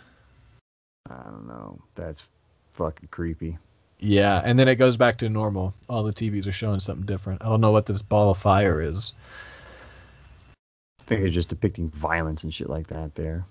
And then he continues, this is where we fight back. And then his cronies, all the helpers, I noticed they look like millennials. Like they look like normal people. This is kind of like bass player for some band, a lesbian who hates Trump. I will say like that style, like what they're wearing and stuff, that is very cyberpunky, like science fiction-y, like classic cyberpunk style. Mm-hmm. Yeah, I might be reading into it, but no. I mean, I agree with you. They do. The people themselves do look like millennials, right? But yeah, like every person, like it's really relatable. This whole thing is like, it's me and it's how I feel, right? The system, but at the same time, I'm not a degenerate. I can't think like that. I can't have the same opinion as degenerates in a Keanu Reeves movie. Right. And the dolphin. Oh my God. I thought this was anti-dolphin propaganda because, it's really profound how smart dolphins are. Yeah. So then the crazy people in this movie are using a dolphin. They have like wires hooked up to its brain so they can process the decoded, encrypted stuff in Keanu Reeves' brain. Yeah, spoiler alert. The hero of the movie is really a dolphin. Dude, it is. Man. Jones, is that his name? Yeah, Jones. So the name of the dolphin is Jones, right? And they're building him up this whole time like, hey, we're bringing you to Jones. He's brilliant, blah, blah, blah, blah. And like you have no idea whenever they walk in there that you're about to see a fucking dolphin in a tank with all kind of wires hooked up to his head that has the ability to decrypt information and send it out through satellites. Which sounds so stupid, but I think it's possible. Funny enough, though, the Navy has actually experimented with dolphins in the past, right? 'Cause they are fucking intelligent. They actually have a larger the part of, whatever the part of the brain is that gives you reasoning ability. That it's larger in dolphins than it is in humans. So they could be more intelligent than us. We just don't understand them. We don't understand their language, and they live in a different environment in the water. So. Yeah, I thought this was out of left field, but yeah, hey, you know what? Like it's more true than not, I guess, considering yeah, that the man. Navy has since this movie has experimented with dolphins. Yeah, if you want people to not look into the conspiracy about how dolphins are probably smarter than us and like can do like if we let's just say hypothetically dolphins are capable of ESP because they're so smart and they work with these frequencies and stuff. Yeah. Just whatever, they're so smart. Yeah, hypothetically. They have mental powers beyond us that if we understood it, it would open our minds to the next level of possibility in the universe that would free us as individuals and elevate our brains naturally just by understanding the possibilities. So if you want people to not think about that so you can keep their conscious lower, it's perfect, dude. Just fucking build up. Put a dolphin in a tank in Johnny Mnemonic with like a metal contraption covering his eyes and all over his head with wires sticking out of it and make it seem silly as fuck. Yeah, like you said, they built up to it like you're going to see this genius. And it's, number one, the low-techs, the degenerate conspiracy theorists of the world, are the ones thinking they can use a dolphin. It's like all this stuff just gets wrapped up and thrown in the trash as silly. And it's actually like the most truthful part of the whole movie. So here's that superhero again, because they're, and again, when it's scanning, they show him. I hope there's something to do with that superhero. Let me see what that hero is. I know that image, but let's see.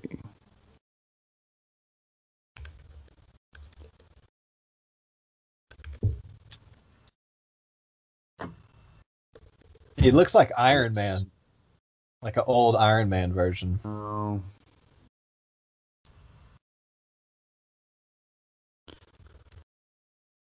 But you said the Flash? Or Doctor Strange?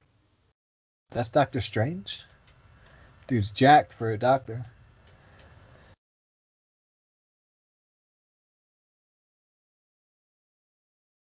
I just Googled which superhero wears a red and yellow suit.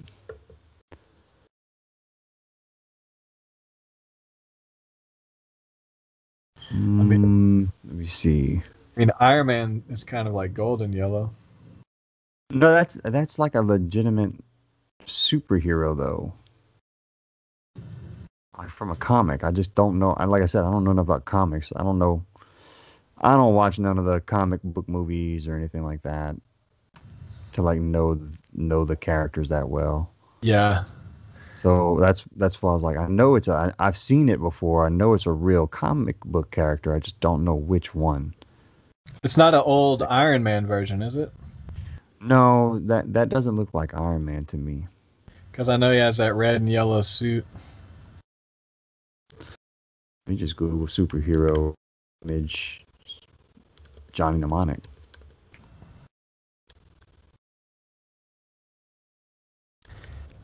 Yeah, it kind of looks like old Iron Man, but I think it is old Iron Man. Can you see my phone? It's dang close. Yellow legs, yellow arms, the chest. But the old Iron Man has the circle on his chest where they plug the thing in, and he doesn't have that. Yeah, I mean, it kind of looks like him. That's not it.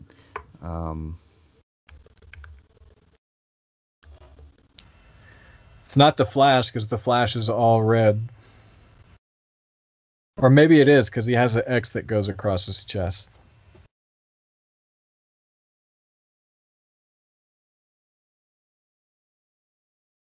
Now I really want to find out what fucking superhero it is, unless they just made it up. Yeah, I know. I'm looking on my phone. I don't see.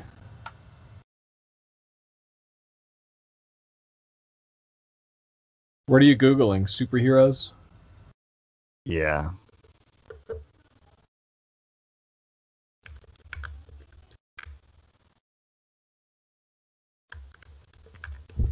No, superhero cartoon images. No, it pulls up a bunch of stock shit when you do that. Yeah, like I find superheroes that have red and yellow, but it's not identical to that character. The Flash and Iron Man are the similar ones.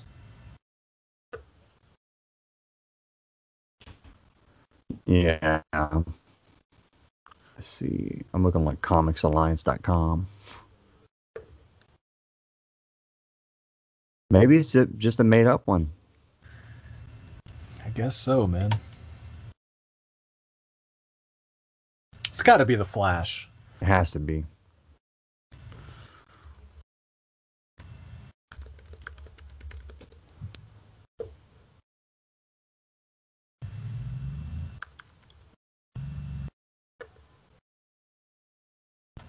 No, yeah, because the Flash is mostly red.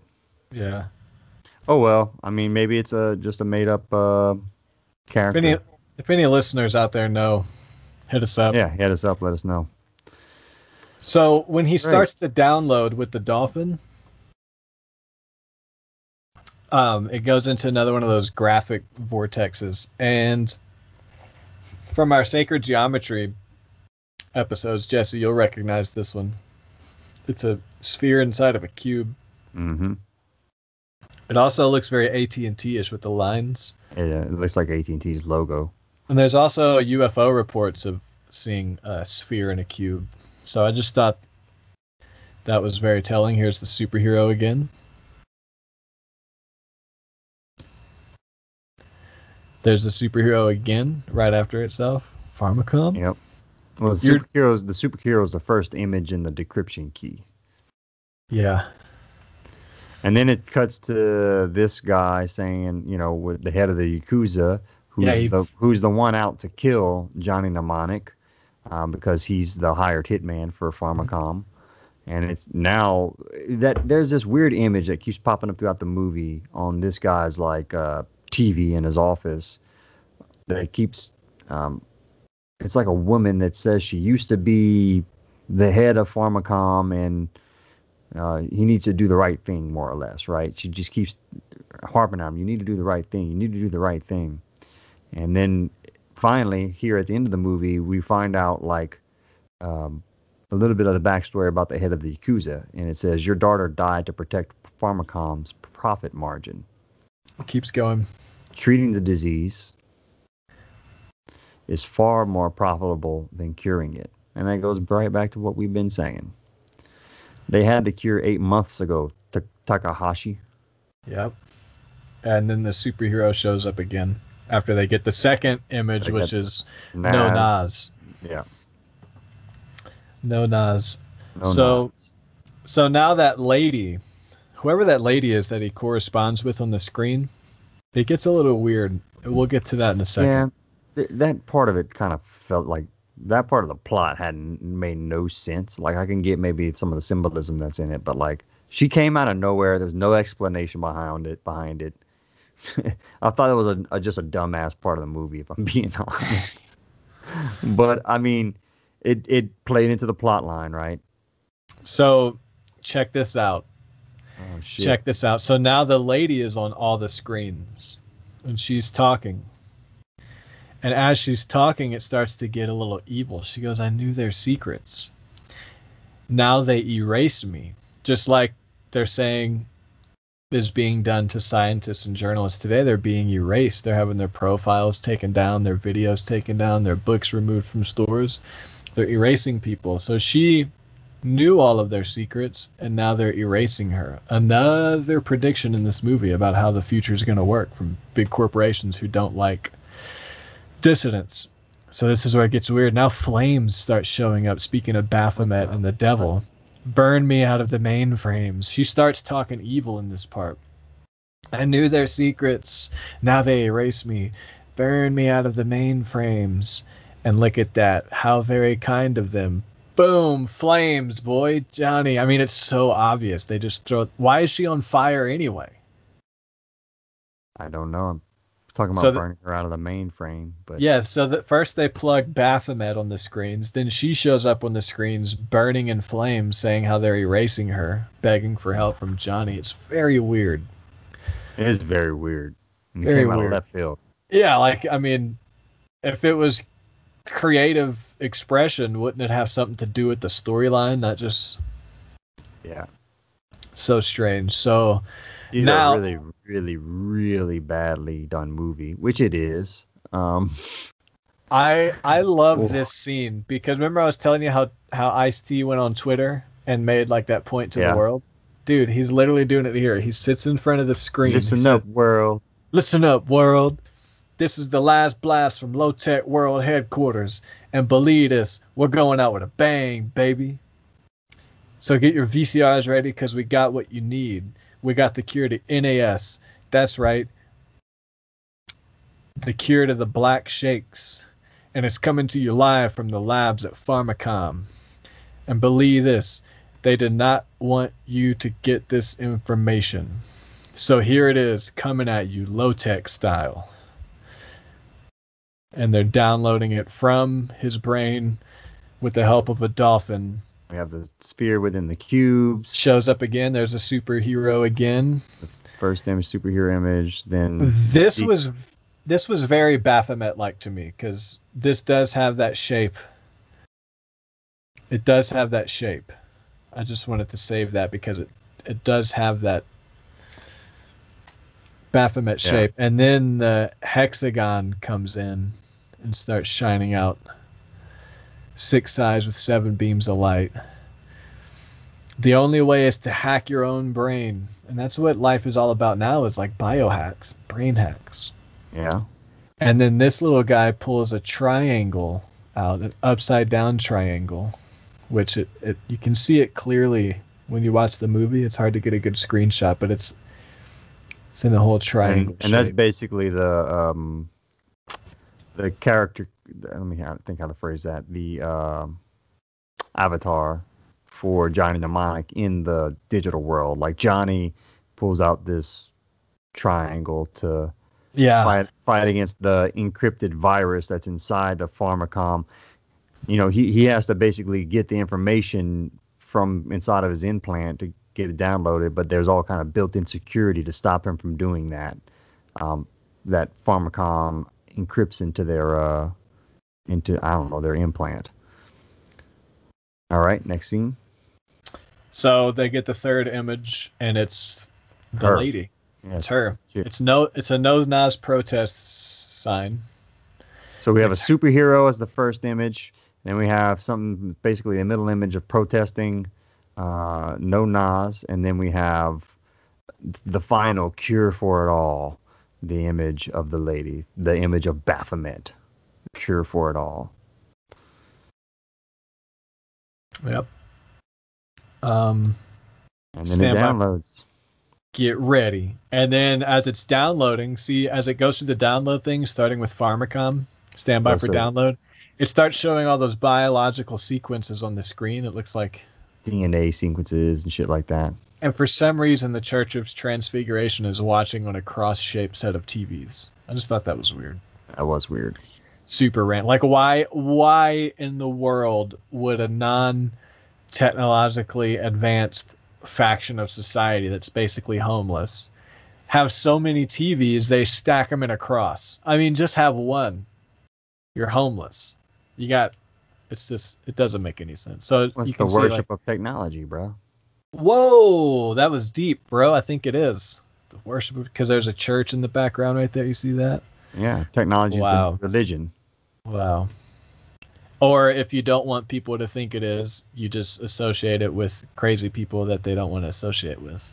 Yeah, it's true. You see all these biology things that are showing up on the TV. Looks like cells and stuff like that. Yeah. And then it shows people around the world watching on their TVs. as the download. Like, oh, look, we're at prom. And then over here in a bar, oh, what the fuck's going on here? Everyone's watching. And then Pharmacom, just out of nowhere, is on fire. Well, what the fuck? I didn't even notice that. So just out of nowhere, Pharmacom. Oh, I guess maybe the people got pissed because they knew that they had maybe they didn't need Pharmacom anymore. They had a cure for the black shake. So fuck Pharmacom. We're gonna burn the building down. And these they didn't show it at all. They just show the building on fire. Yeah, and he says it's payback time. So I guess it is like revenge. And this picture is looks like Ariel Helwani. That's all. Yeah, but that's the end of my slides. Boom. And that's Johnny Mnemonic, predictive programming of the year 2021, coming at you live in 2021 on Amazon Prime Video during the Keanu-sance. The Keanu-sance? Keanu's Renaissance coming back. Did you just make that up? That's hilarious. No, that's a thing, man. That's a thing. I didn't make that up. I'm not sharp enough to come up with that. No, that's a real phrase. Since he's so popular nowadays again, you know, he has the Bill and Ted relaunch. John Wick. Do you like John Wick? I do. You do? I need to watch it again because when I watched it, I was like really bored because it seemed like the whole movie revolves around. It's just hyper violence. They stole his car. They killed his dog. Yeah, and that's it. Because like every time that crony would be like, "Why don't we just go take him out? He's gonna be here," and then the guy has to level with him again. Don't you understand? We stole his car. We killed his dog. You don't just take him out. He's the baddest motherfucker in the world. That's what the whole point of it is, and he's just can kill anybody, anywhere, anytime. Okay, I thought a nuclear reactor would be the center of the story, not like. You stole my charger. You killed my dog. It kind of sucks. That's the same thing for all three of them too. John Wick 1, 2. Oh my God. Same shit, man. It's a simple storyline. It's a dumb storyline. Every single one.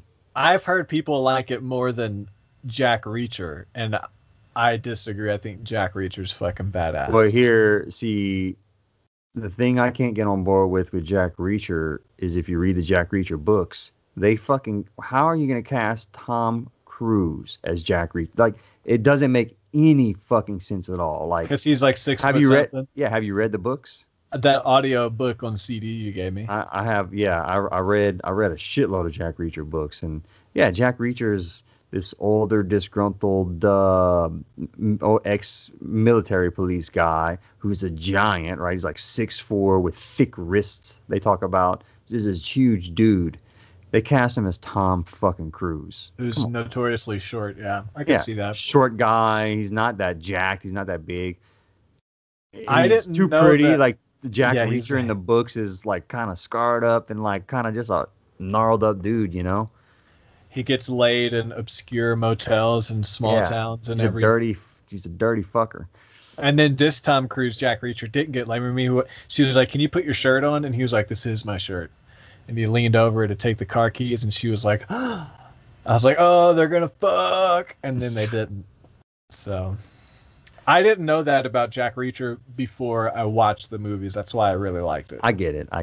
But like, I had read the Jack Reacher books, and I could see that being a disappointment. Like, Tom Cruise, where's the giant dude? Yeah. It was maybe because like, I guess when you read a book too, it's hard. Like, you're almost predispositioned to not like the fucking movie because you create the scenes in your head before you go into it, and then like it can almost never live up to that expectation. Yep. Because you get way more details in the book than they're ever going to be able to show you in the movie. They should have got like a WWE star that's good at acting, like Stone Cold Steve Austin, and just made it work. I guess so. I don't know. I don't know who I'd like to have seen in that role, but I thought Tom Cruise was the worst pick for it. Stipe Miocic would be a good Jack Reacher. He would be a great Jack Reacher. Like, actually, Stipe is like a dude I would think of when I think of Jack Reacher. Right.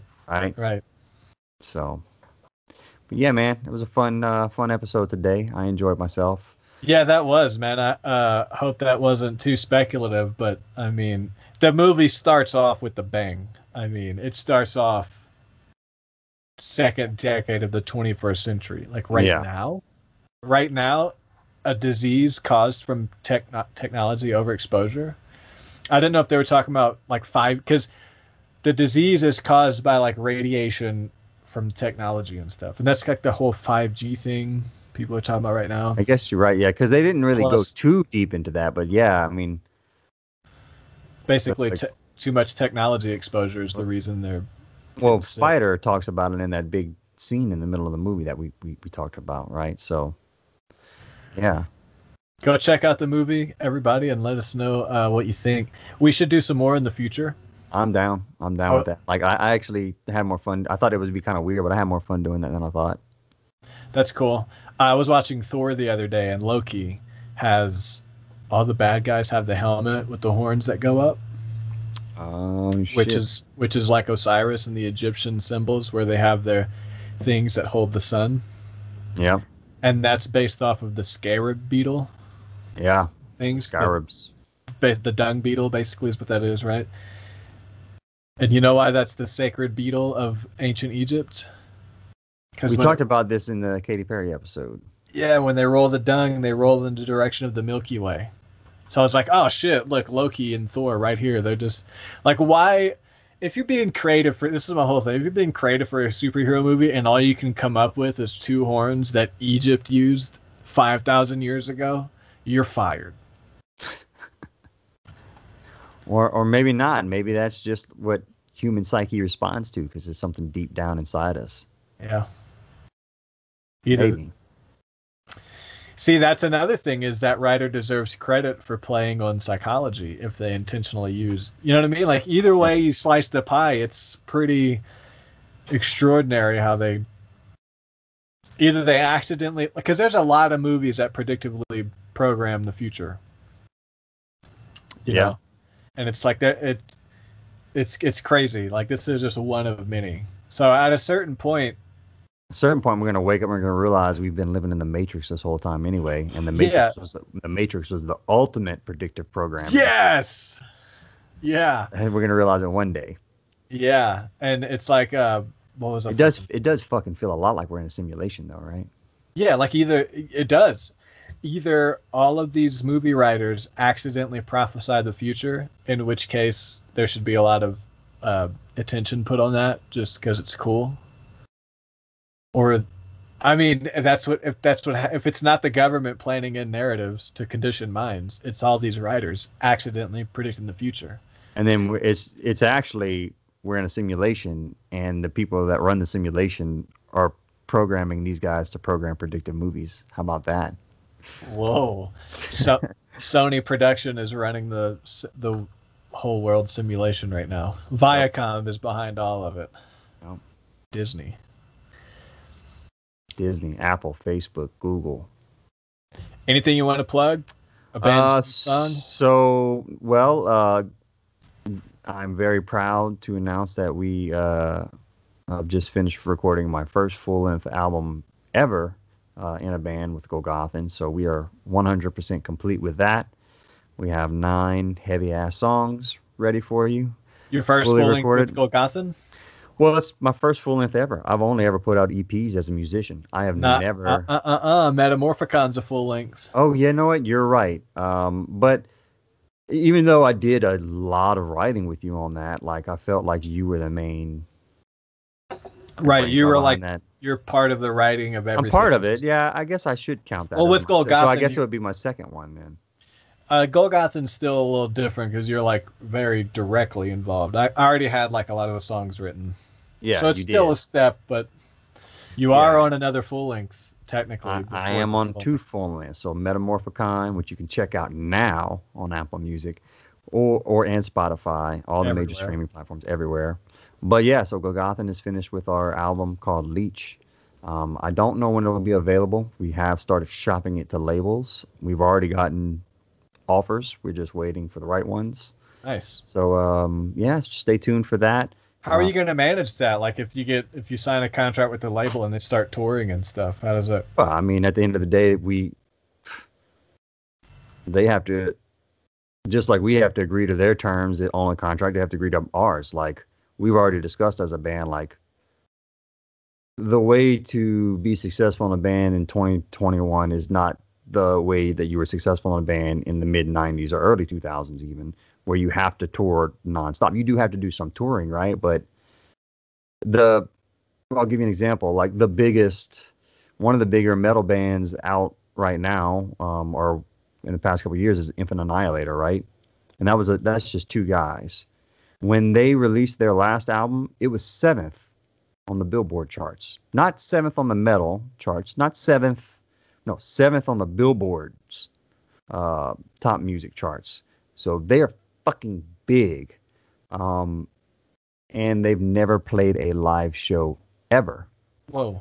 So I'm not saying I want to do that. I love playing live. I will always want to play live shows. But I think there's ways that we can do it nowadays to where you don't have to tour for like 4 or 5 months at a time. Yeah. We can go on triple runs, right? Play regional. Like that's my idea of the way we approach it, right? We build up a big enough of a demand in different regions. We go hit that region, do a weekend. I can take a long weekends off of work anytime, right? That's no big deal. We go play those shows and then just do that throughout the year, right? Mm-hmm. Yeah. So there are different ways to approach it. So and then always have strong online presence, which we are constantly doing now, right? We have a Twitch stream that we stream 5 days a week. I got my first hater on my stream last night.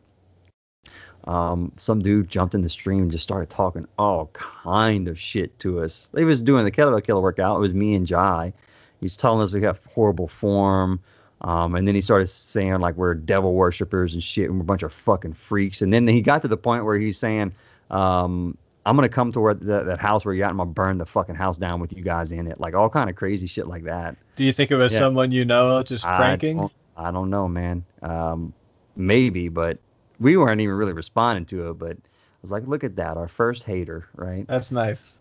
But that's awesome. That's what I want to do with Death of Skepsis, because I've been cranking on these tabs, man, and I'm done with the old ones, and I've been on the new ones, the unlearned ones that we have from Sean. And there were some repeat parts I had to delete and conglomerate. I gotta get a PC. I gotta get a PC because I don't know. No, dude. I've been transposing. Oh yeah, you're in Guitar Pro. Yeah, I sent you the key. You should have Guitar Pro. Yeah, I have it on. So where I get fucked up is I have 3 computers. I got my 27-inch iMac, I got my work MacBook Air, and then I have my personal MacBook Pro, and now I have a work 27-inch iMac too that I have to work off of from home. And I'll keep forgetting which one to put the key on because I have Guitar Pro on every single one of them. So I'll open it up and I'll be like, you can't fucking use it. You don't have the key put in. So yeah, well, I've been cranking out these new ones, and yeah, that's what I want to do is make a final. I want to re-record all the DOS stuff. I want to re-record the new stuff, the stuff we're writing, combined with that's like 2 really long records, and then use that to. I mean, we'll relaunch and start gigging again when the economy opens up in the meantime. But I want to shop for a record. I want to do it right, like Golgothan's doing. That's what we're doing, yeah. Get together. Honestly, we learned a lot this past year by just getting a manager, and he's the one who put us on this path. Yeah, manager's a big deal too. But that's the route I want to take with Death of Skepsis when we re-record. I don't want to just re-record. I want to like do what we didn't do before, which was manager, shop for record labels. Put the energy, because we just put the energy towards the music and the shows. And it's funny, we were talking about that last night, me, Jarek, and Jai, and I kept asking, I was like, "What did y'all get any feedback on the music on the record from these guys, from Matt or anything?" And Jarek and Jai were both just like, "Well, nowadays, honestly, the fucking music doesn't even matter, man. It's how you show up, like." It's your execution. Like, yes, you can't have bad music. Your music has to be decent, but every band nowadays has pretty good music. Just about, right? Like, if you're serious about it and you're a good musician, you've been doing your craft for a while, chances are your music's not going to suck, right? There's a bunch of really talented bands and musicians out there. It's just how you make yourself stand out from the pack is probably the biggest thing that will propel you forward now. Yeah. So, which sucks. It sucks and it's good. I mean, I prefer, like, I do like the approach we took back in the day with Death of Skepsis, where we focused so heavily on the music, and I think I grew a lot as a musician from that. I think having good music helps too, because being undeniable, you can separate yourself from the pack as far as your look, and you're really talented. So it just, I think it. Yeah, being undeniable for sure. But if you're undeniable without the media, it doesn't help. Yeah, like there's another band in Lafayette that just got, I can't say the name because they're not, this is not public information yet, but they got signed to Metal Blade, which Metal Blade's probably the biggest metal label that's out there right now. Very nice. And they're good, right? It's not my type of music. Like simple. I don't really care for it too much. Do I know who they are? Maybe I'll text you the name. I don't want to say it on the podcast.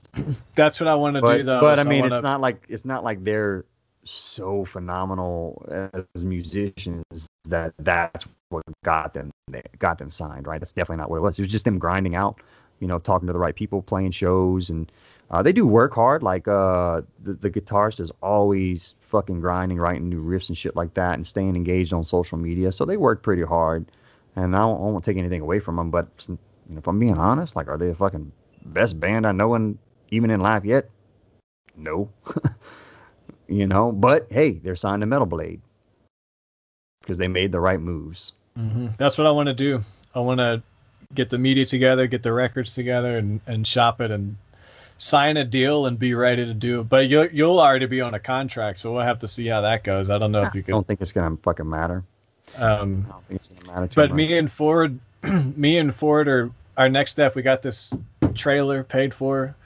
We're renting property. It's cheap. We're going to buy property next. And I'm thinking next year we'll be able to buy. And I think we're going to buy in Louisiana because it's so cheap. Yeah. So we'll probably move back there. Fuck in the near future. Yeah, that would be bad. That would be badass. We could do this in person. Death of Skepsis could relaunch. We'll have to take our time. Maybe we'll even rename the band. Just have another slate. I was thinking it's about not that It's not like we're going to be carrying a bunch of clout with us from the Death of Skepsis days going forward. Like, yes, I'm sure we'll have some people that may remember us and come back for that. But I mean, it's been, almost 10 years, huh? Not quite. A while. I think right at 10. I'm okay with keeping the name, but what would you want to? I was thinking Long Live Skepsis if we did change it. Something like that. Or just something totally different. I don't know, man. Like, we could still use the music. Obviously, I want to use the music, but...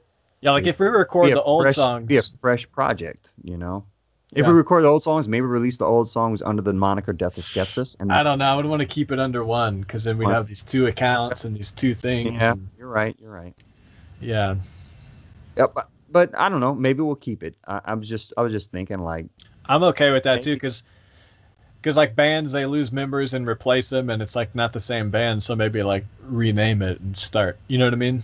Yeah, I'm with that. And because Death of Skepsis was really a huge, like, Sean was a massive part of that, obviously, right? And it was kind of his baby, and hey, what happens if we did blow up and become huge? Like, I'd feel kind of fucked, even still taking his name and his baby, and I don't know.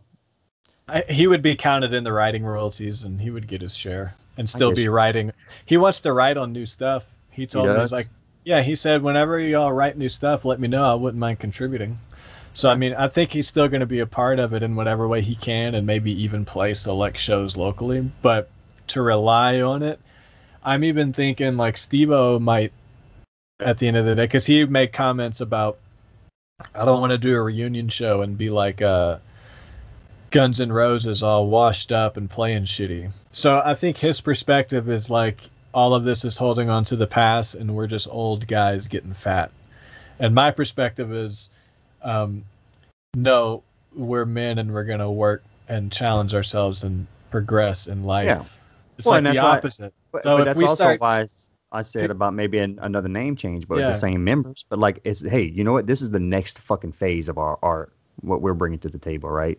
Yeah, and I don't know if like when shit hits the fan and it's time to like make a sacrifice or take a risk, take off of work. It's going to cost some money. We don't even know if people will show up. I don't know if Steve-O will be down for that stuff. Yeah. You know what I'm saying? So it's like, I'm open. I'm not looking to like replace Steve-O or nothing, but I'm just open to the reality of, is everybody going to be on board to go to the next level if those opportunities come? So a name change, a fresh slate, those things could be due, but just focus on the recordings now. I think the music is the important part right now.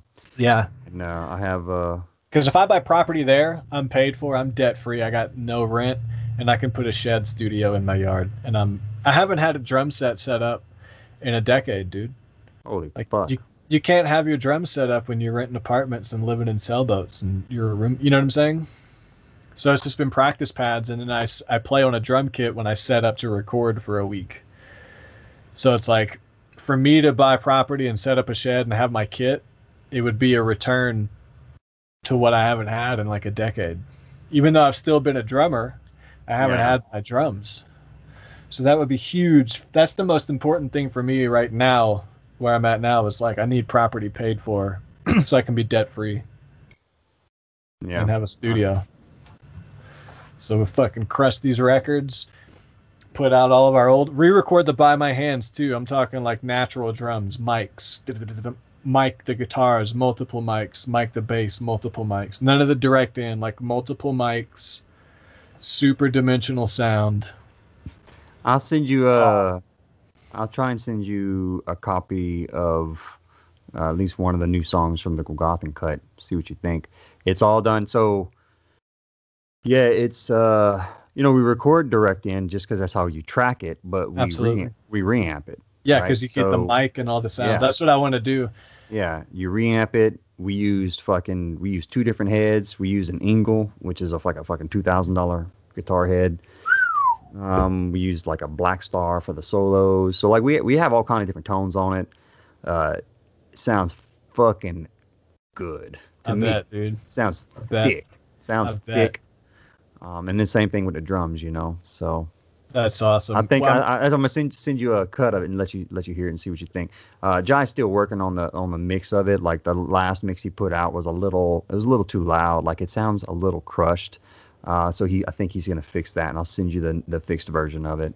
But even that, man, it sounds fucking heavy. Yeah, I think that's you'll awesome. enjoy it. I want to hear it. But yeah, I mean, we'll do the same type of shit with DOS and absolutely track straight in, reamps, mics, different mic placements. So it won't be a problem with me and you because we got tempo changes and weird time signatures. I'll have to program into the recording project, which I can share with you, and you just open it. It's going to be different when I record Steve because maybe he'll be like, oh, I'll just track it here. And it's like, I spent several thousand hours the last few years, like totally committed to learning how to fully make a professional record. So you know a lot about Logic and I know more about the process than maybe Steve-O, who only just does a SoundCloud demo every now and then. Yeah. With that being said, I know you understand the process, but I'm worried about Steve-O and Neil when it comes to record them. If Steve-O's like, oh, I'll do it here. It's like, no, you won't. Because are you going to take the time to program all that stuff into your recording project?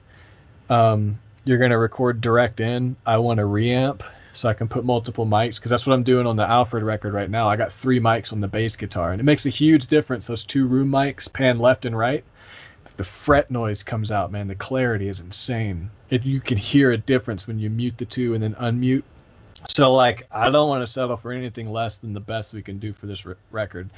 And that includes tracking. So I want to make sure Steve-O's going to have clear takes where the gain is at the right spot, where he hears a performance that's bad, because most of the time the player doesn't hear something, they mess up. No, the engineer does.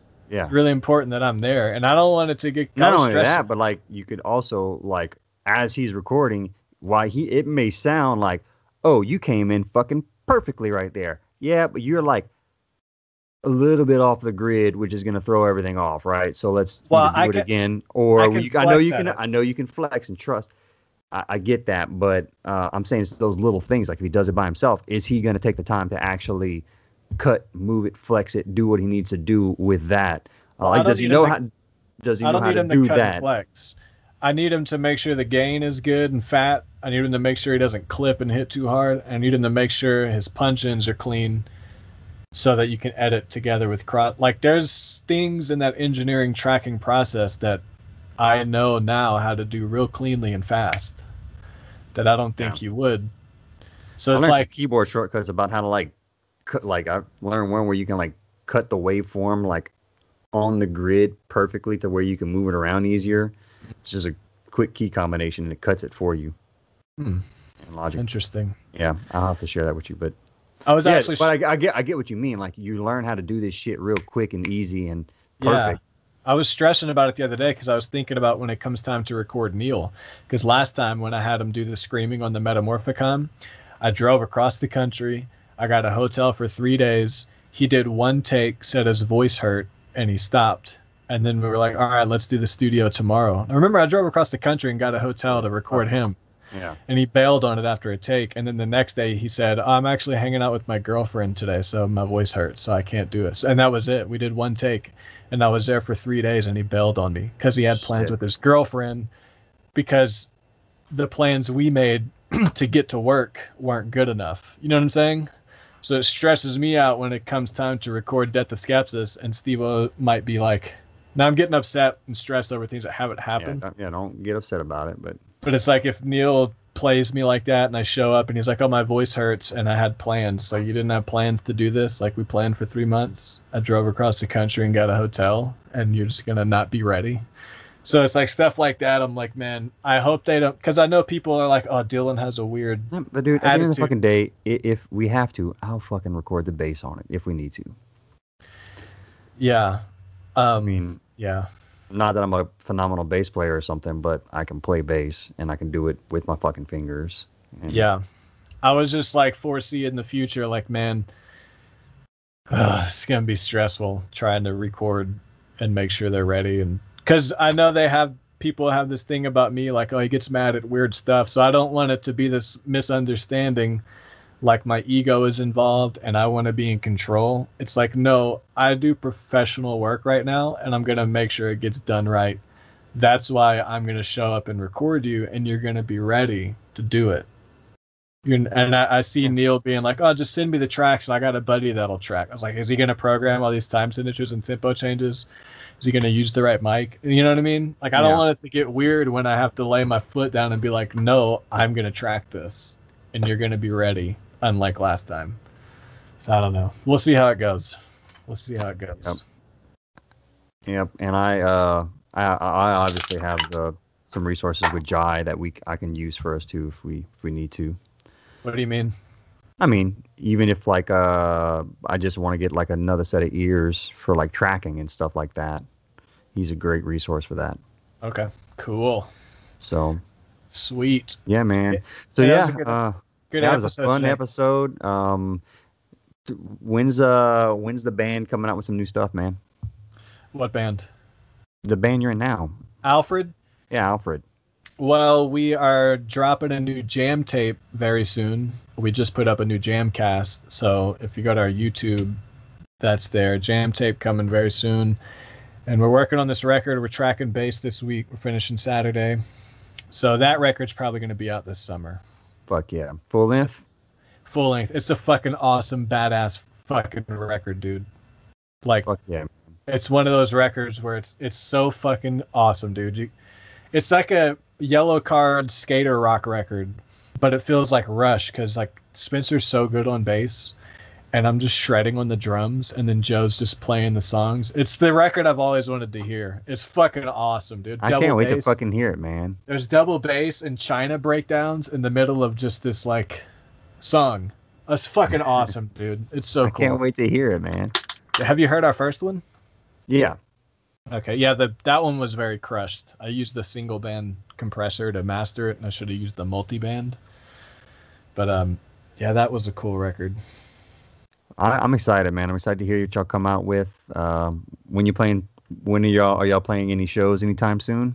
No gigs, man. If the restaurants open up the cover gig, because they have to have 25 feet between the stage and the people, so it's only cover restaurants. So we're trying to get our cover set together to start getting those. So it's nothing. We got nothing right now. Yeah, us either. Sucks. So, Yeah, man. But yeah, so look out for new record from Alfred and Golgothan. Check out our existing stuff that we have on Apple Music that we plugged earlier, Metamorphicon. You have to type in the whole thing, Metamorphicon Black Matter Lives. That's the only way it shows up. It shows up for me because it's in my library. But yeah, type in the whole thing. Yeah. Go watch Johnny Mnemonic and enjoy a phenomenal movie with the best acting in it. Best acting. Do you want to do a quick turnaround next week and do the MK Ultra? Because I'm ready to go for that one. Yeah, we could do the MK Ultra next week. Okay, cool. Let's do it. Badass. And then stay tuned for MK Ultra that we're going to be doing next week, guys. Yep. Thanks for listening. Yeah. And go to the Patreon for video and audio with no ads. There you go. Get that exclusive sneak peek. Yeah. Well, congratulations on y'all's record label hunt. And good luck with that. Thanks, man. Well, no congrats yet, but we'll see if anything comes to fruition. Yeah. Cool. So. All right, man. See you next week. All right, man. Hey, and do Glass Brain. Later. Did that project work for you for Glass Brain? Yeah, it did. Some of the plugins didn't work, but it plays enough for me to be able to hear it, and I can record to it. I actually have it in my, I have a little journal I write in every day, and I put my to-dos in it, and I actually have. What plugins? For this week. It didn't, well, I'll tell you right now. Let me see. Glass Brain. Was it some of the synthesizers I used? All right, the plugin name Abbey Road isn't available on your system. Decapitator, L3 Multimax, Sibilance, Smart Attack, SSL channel, Trigger 2, Virtual Mix, Vitamin, Vocal Writer, WLM Plus. Okay, so those are just mixing plugins, but the instruments are there too. Yeah, the instruments are there. Okay. I guess what I'm saying, like, it's good enough for me to be able to record too. Okay, yeah, that's good. So don't stress about it. I did fuck around with it the other day, but I didn't like anything I came up with. You know, I get kind of picky with this shit. Yeah. Cool deal. I want to send you something good, right? Yeah. And I don't have my green ESP right now. The only guitar I have in the house right now is my Strat. My fucking Fender Strat. And I really want to record it with that. I would prefer to use either the Schecter Diamond Series 7 string that I have, not Diamond Series, but the Schecter Elite C7, or the ESP MH301 I have. And if I do the ESP, I can do a little bit of whammy work in there too.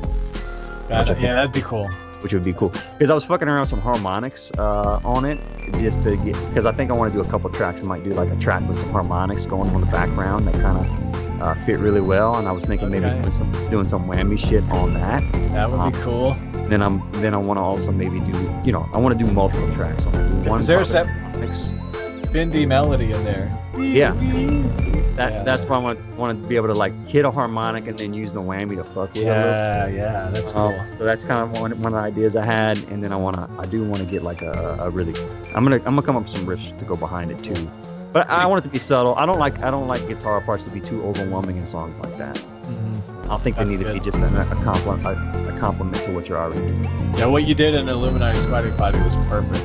But Cool Deal is a project that's musically kind of taken off, because Joe's a badass drummer that plays over these beats and I rap. Spencer's a good bassist, you on guitar. It would be awesome to somehow get the group together for shows in the future. Like, I'll be so badass. Hello? You froze. Either your computer froze or you're fucking with me super hard right now.